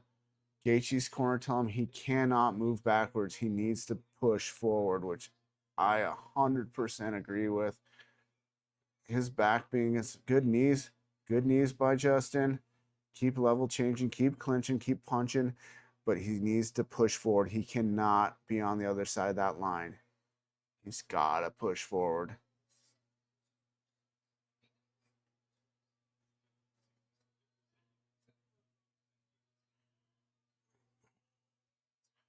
Right hand by Justin. Justin breathing, moving. Left body kick would be good. Soften up those arms a little bit. Ate a right hand when he threw the right low kick, though, which is probably going to make him not want to throw that low kick so much. Interesting. Is that a scar on the leg, or is that a little bit of blood? What is that? There's something on Ilya's lead leg there. What the heck is that? I've not seen that before. Maybe it's blood. It looks like an indentation above his left knee. Justin's doing better.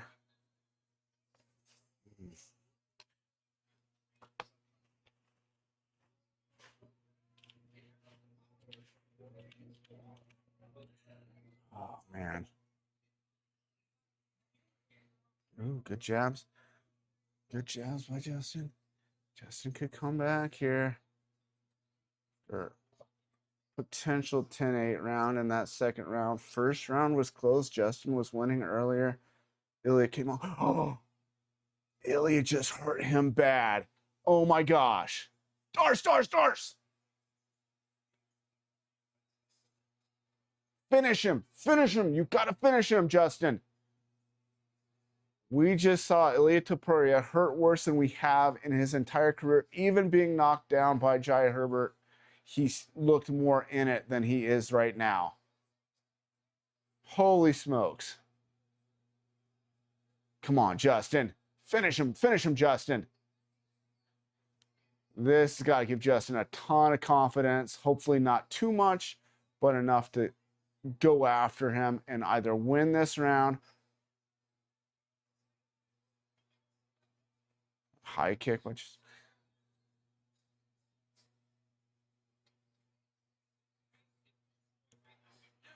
come on, Justin.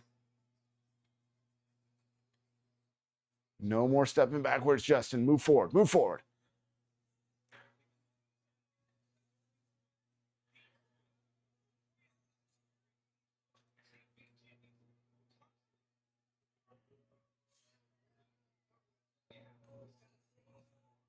Throw that left jab and follow it with that left high kick.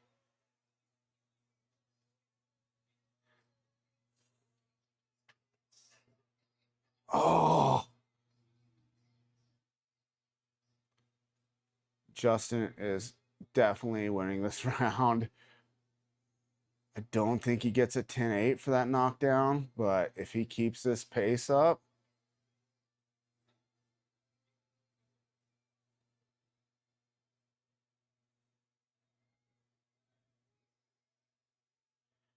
just takes a deep breath. Back in the clinch. Justin needs to start firing some knees again here. Elbow. Oh, good body hook again by Ilya. Good jab by Justin. Justin needs to follow that left hand with a left high kick. Big right by Ilya, and Justin hurts him with a right. Oh, he's got him moving backwards. He could finish him. 40 seconds, Justin. Come on.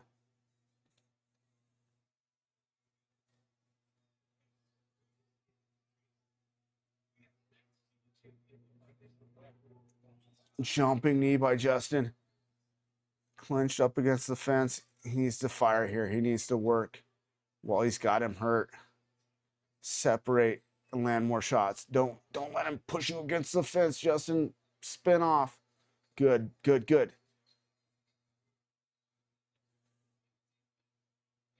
Man, that might have switched it to a 10-8. We may have. Oh, Justin goes high with the left head kick at the bell. Oh my gosh. Holy smokes, guys. I cannot believe this fight. Justin doing all that damage in the first round. Probably won him the first round, even though Ilya came back strong at the end of the first. Ilya probably had a 10-8 in round 2. Justin may have just gotten a 10-8 in round 3.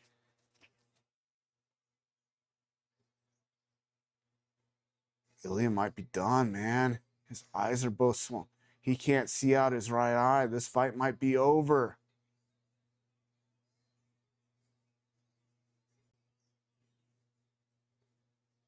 Come on, Ilya, stay in this.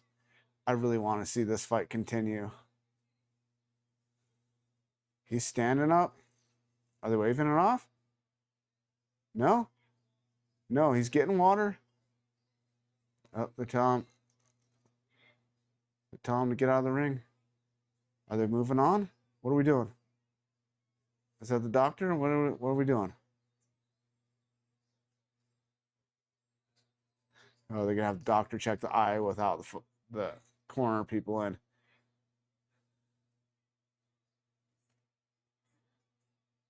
Are they going to call it?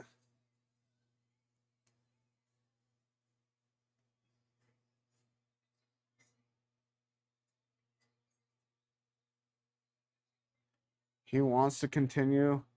The one doctor doesn't like it. Checking his side again. He wants to continue. the referee just override the doctor? Oh my gosh. Ilya's gonna come out going for broke, man. He knows this fight's about to be stopped.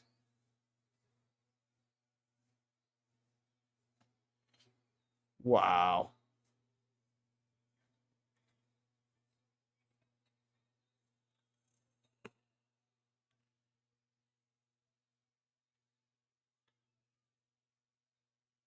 Come on, Justin. Come on, Justin.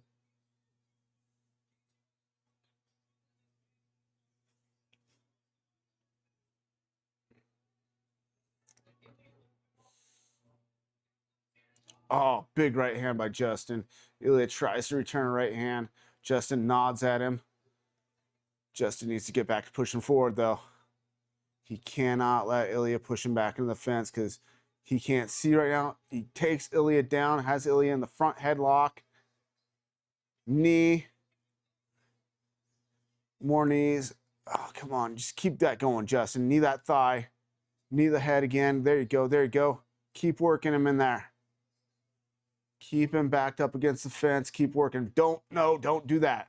Get off that fence.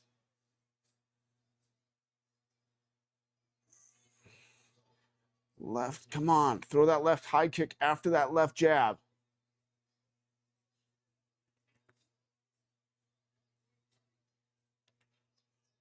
It's the first fight to make it to the fourth, or to go past the second round tonight.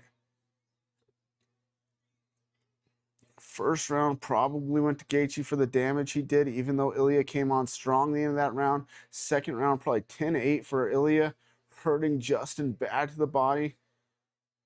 Ilya reaching up to that eye. That's not a good sign. Justin could finish him. Justin almost finished him. Rocked him badly with right hands in round 2. He's definitely, I feel like, winning this round.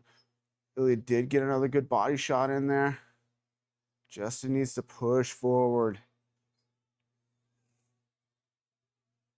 So I don't think there's any way the doctor lets this go past this round. So Ilya needs a knockout in this round.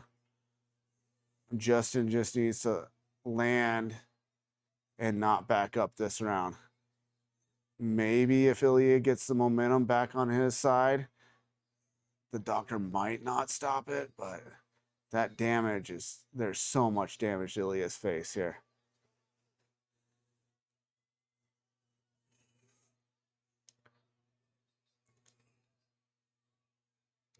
Uppercut from Justin. He's surviving the right hands of Ilya. Same right hands that knocked out Max, Volk, and Charles have not finished Justin. Come on, Justin. Stay in his face. Stay on him, Justin.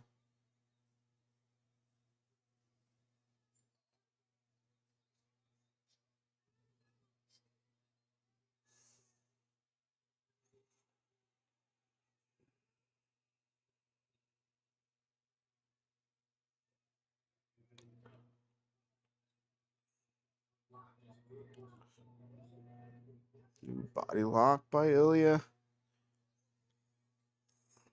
Justin, don't go to your back, Justin.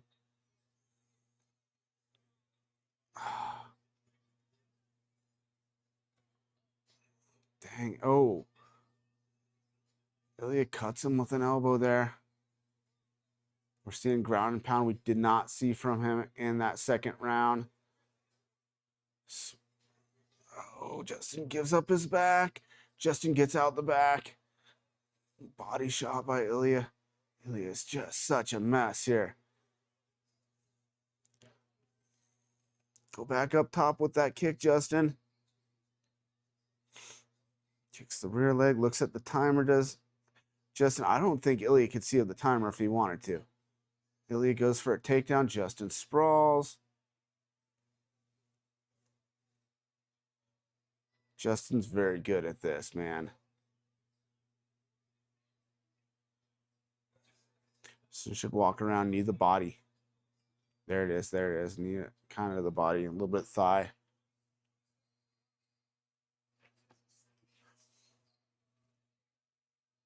Oh,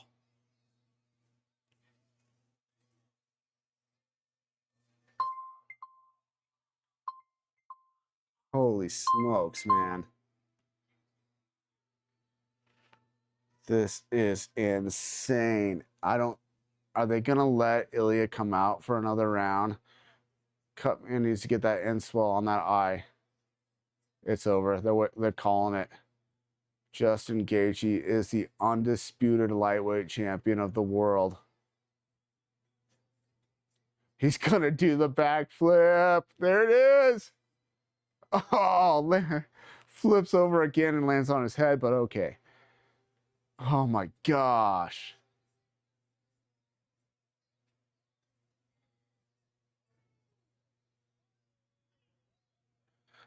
Holy smokes. So 5-2 on my predictions for the night.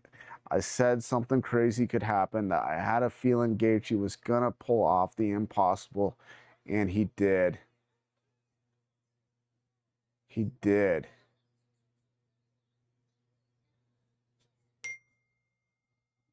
Oh my gosh. That was crazy. What does Justin Gaethje do now? Does he fight Arman Sarukian?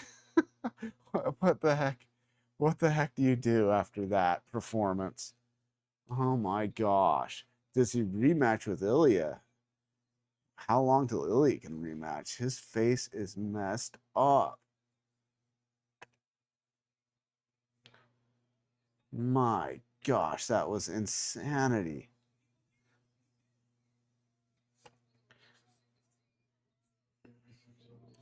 Justin Gaethje is the new undisputed champion. We'll put Ilya down to the #1 ranked. Arman Sarukian is still #2. Charles Oliveira is #3. Holloway is #4. We know Holloway is fighting at 170 against Conor McGregor next month. So is it Oliveira? Is it Sarukian? Do these guys fight each other for the BMF belt, and then the winner fight Gaethje? Does Gaethje retire champion? What the heck happens now, man? This is just insane. This division just got flipped on its head. Ilya Topuria got messed up so bad in that first round. Came back, dominated round 2, almost finished Justin. And then Justin comes back and does so much damage, almost finishes Ilya twice in the third. Ilya comes back strong in the fourth, but Justin hangs tough, outlasts him, and look at how little damage there is to the face of Justin Gaethje. He punches and hits you wherever he can, whereas Ilya is trying to hit you on the chin and put you out. Oh.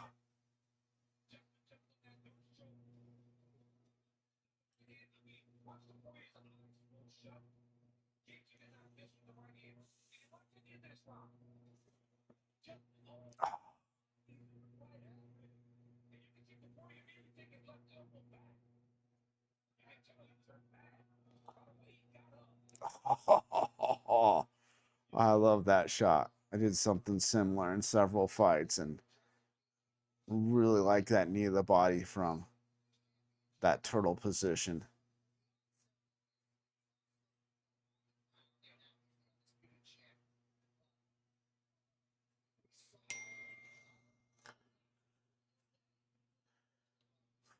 Man,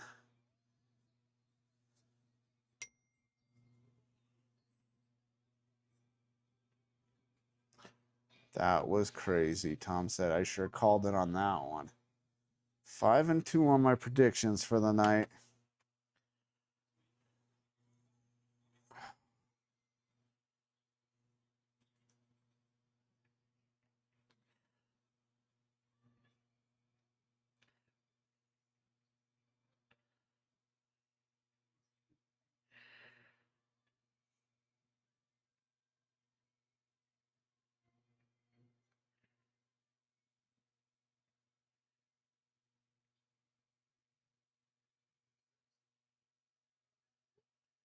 judges had an easy night. I mean, until this fight, they didn't have to write down a lot of scores, and the scores didn't matter in the end.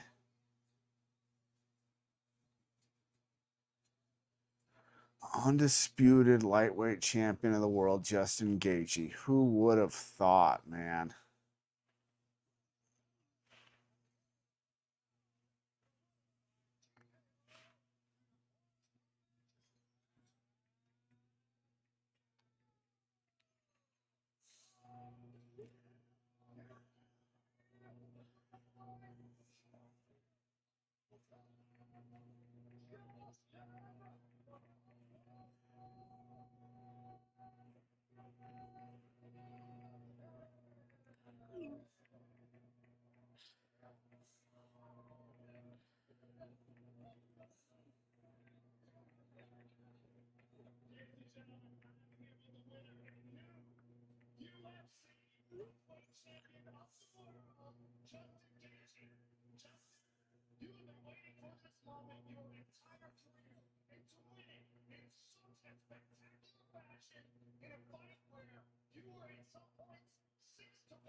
To all the current, former, and future military service members, thank you so much. Thank you so much to all the first responders, police officers, firefighters, ambulance, EMTs. You guys have no idea how grateful I am. Oh my gosh. Use my name to make money and support you guys.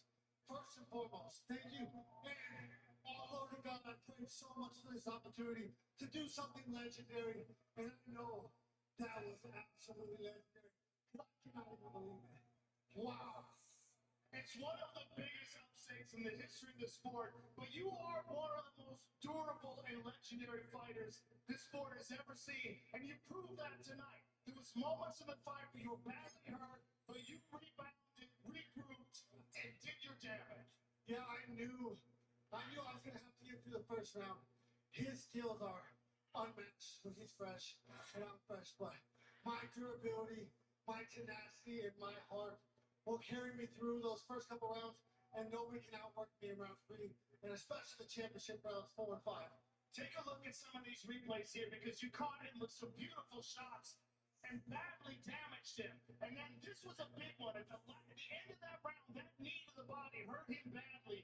He came back to his corner. They tried to get him to continue, but he couldn't.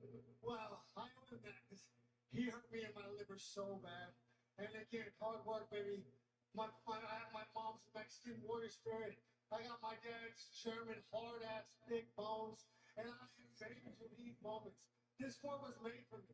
And now I've shown you why I'm the most consistent, most exciting guy that's ever been in this stage. You certainly. I watched UFC from day one. I'm a huge fan. That's the only reason why I tried it.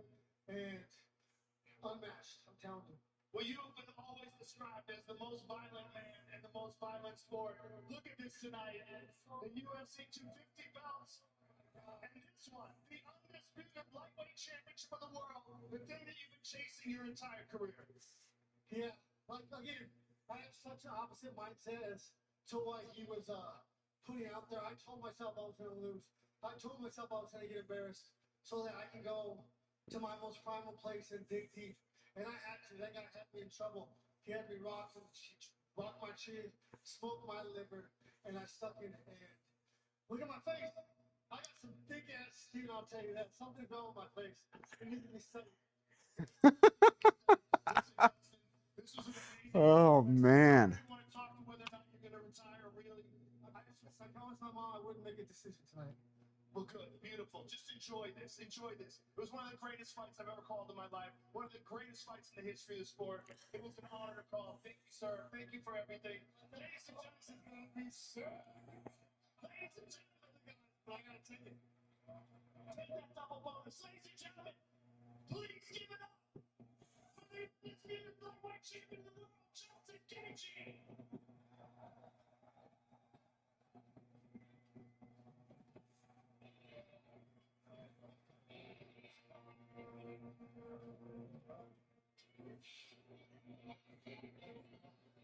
He gave his mom a belt and his dad a belt. That was unbelievable. I thought that's what was going to happen, and I still don't believe it seeing it. Craziness, man. Absolutely crazy.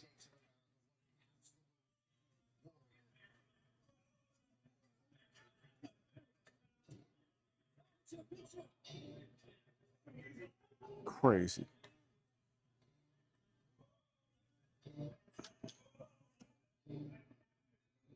All right, guys. I got to go put up my leftover pork chops. Oh, wait. What's going on here? We got Donald Trump and Melania Trump coming in to congratulate Justin Gaethje. This is just, wow.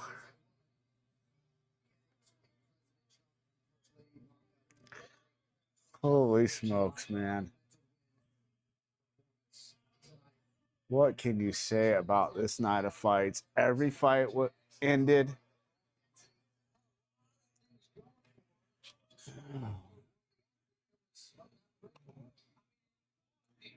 Every fight was a finish. Ilya's going to need some time off after that, man. Unbelievable. Even though I thought that's what was going to happen, I still have a hard time believing what I just saw.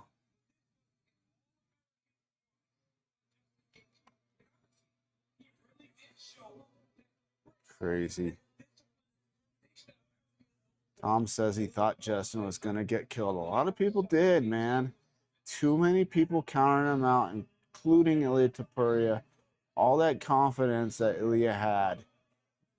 Now he's 17-1. They haven't adjusted the record yet. It's real gone. It's a win of a lifetime. Over Alex Pereira, I did not think he was going to be able to do that to Pereira. Sean O'Malley, maybe a little bit of an early stoppage against Zahabi, but he did knock the guy down twice in like 2 seconds. Josh Hokett gets a TKO win over Derek Lewis. Kofi gets a TKO win over Michael Chandler in the very first round. I want to rewatch that. Bo Nickel, it's the win over Kyle Dawkins.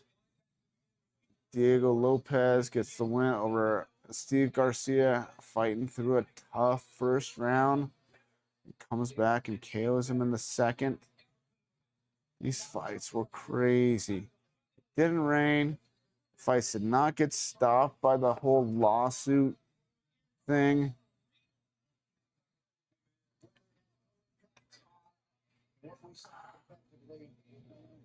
No terrorist attack at the White House.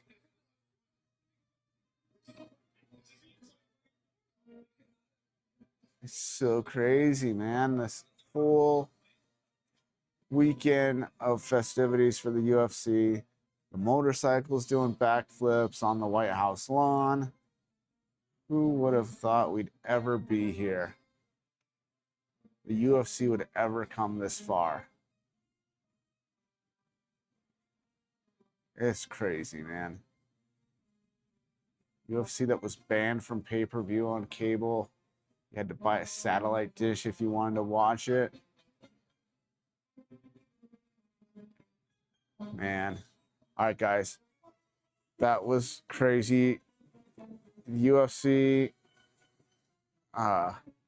International Fight Week card with Conor McGregor and Max Holloway has a lot to live up to. We're going to get a full night of fights, not just 7. But, man, I don't know if it can compare to this. This may be the peak. We may not ever get another card like this with 7 fights and 7 finishes. Justin Gaethje finally gets the undisputed belt. Ciryl Gane is interim light heavyweight champion again. So now we get to see if the UFC can come to terms with Tom Aspinall. Hopefully the rematch happens. And man, Hookett's maybe one win away from a title shot himself. It's crazy. Super crazy. Look how tall Baron is. That kid is huge, man. How did he get so tall? He's taller than his half brothers. God. Oh my gosh, that was crazy, guys. All right, guys, I'm calling it a night. I don't know how the stream did tonight, but it doesn't matter because that was so much fun to watch.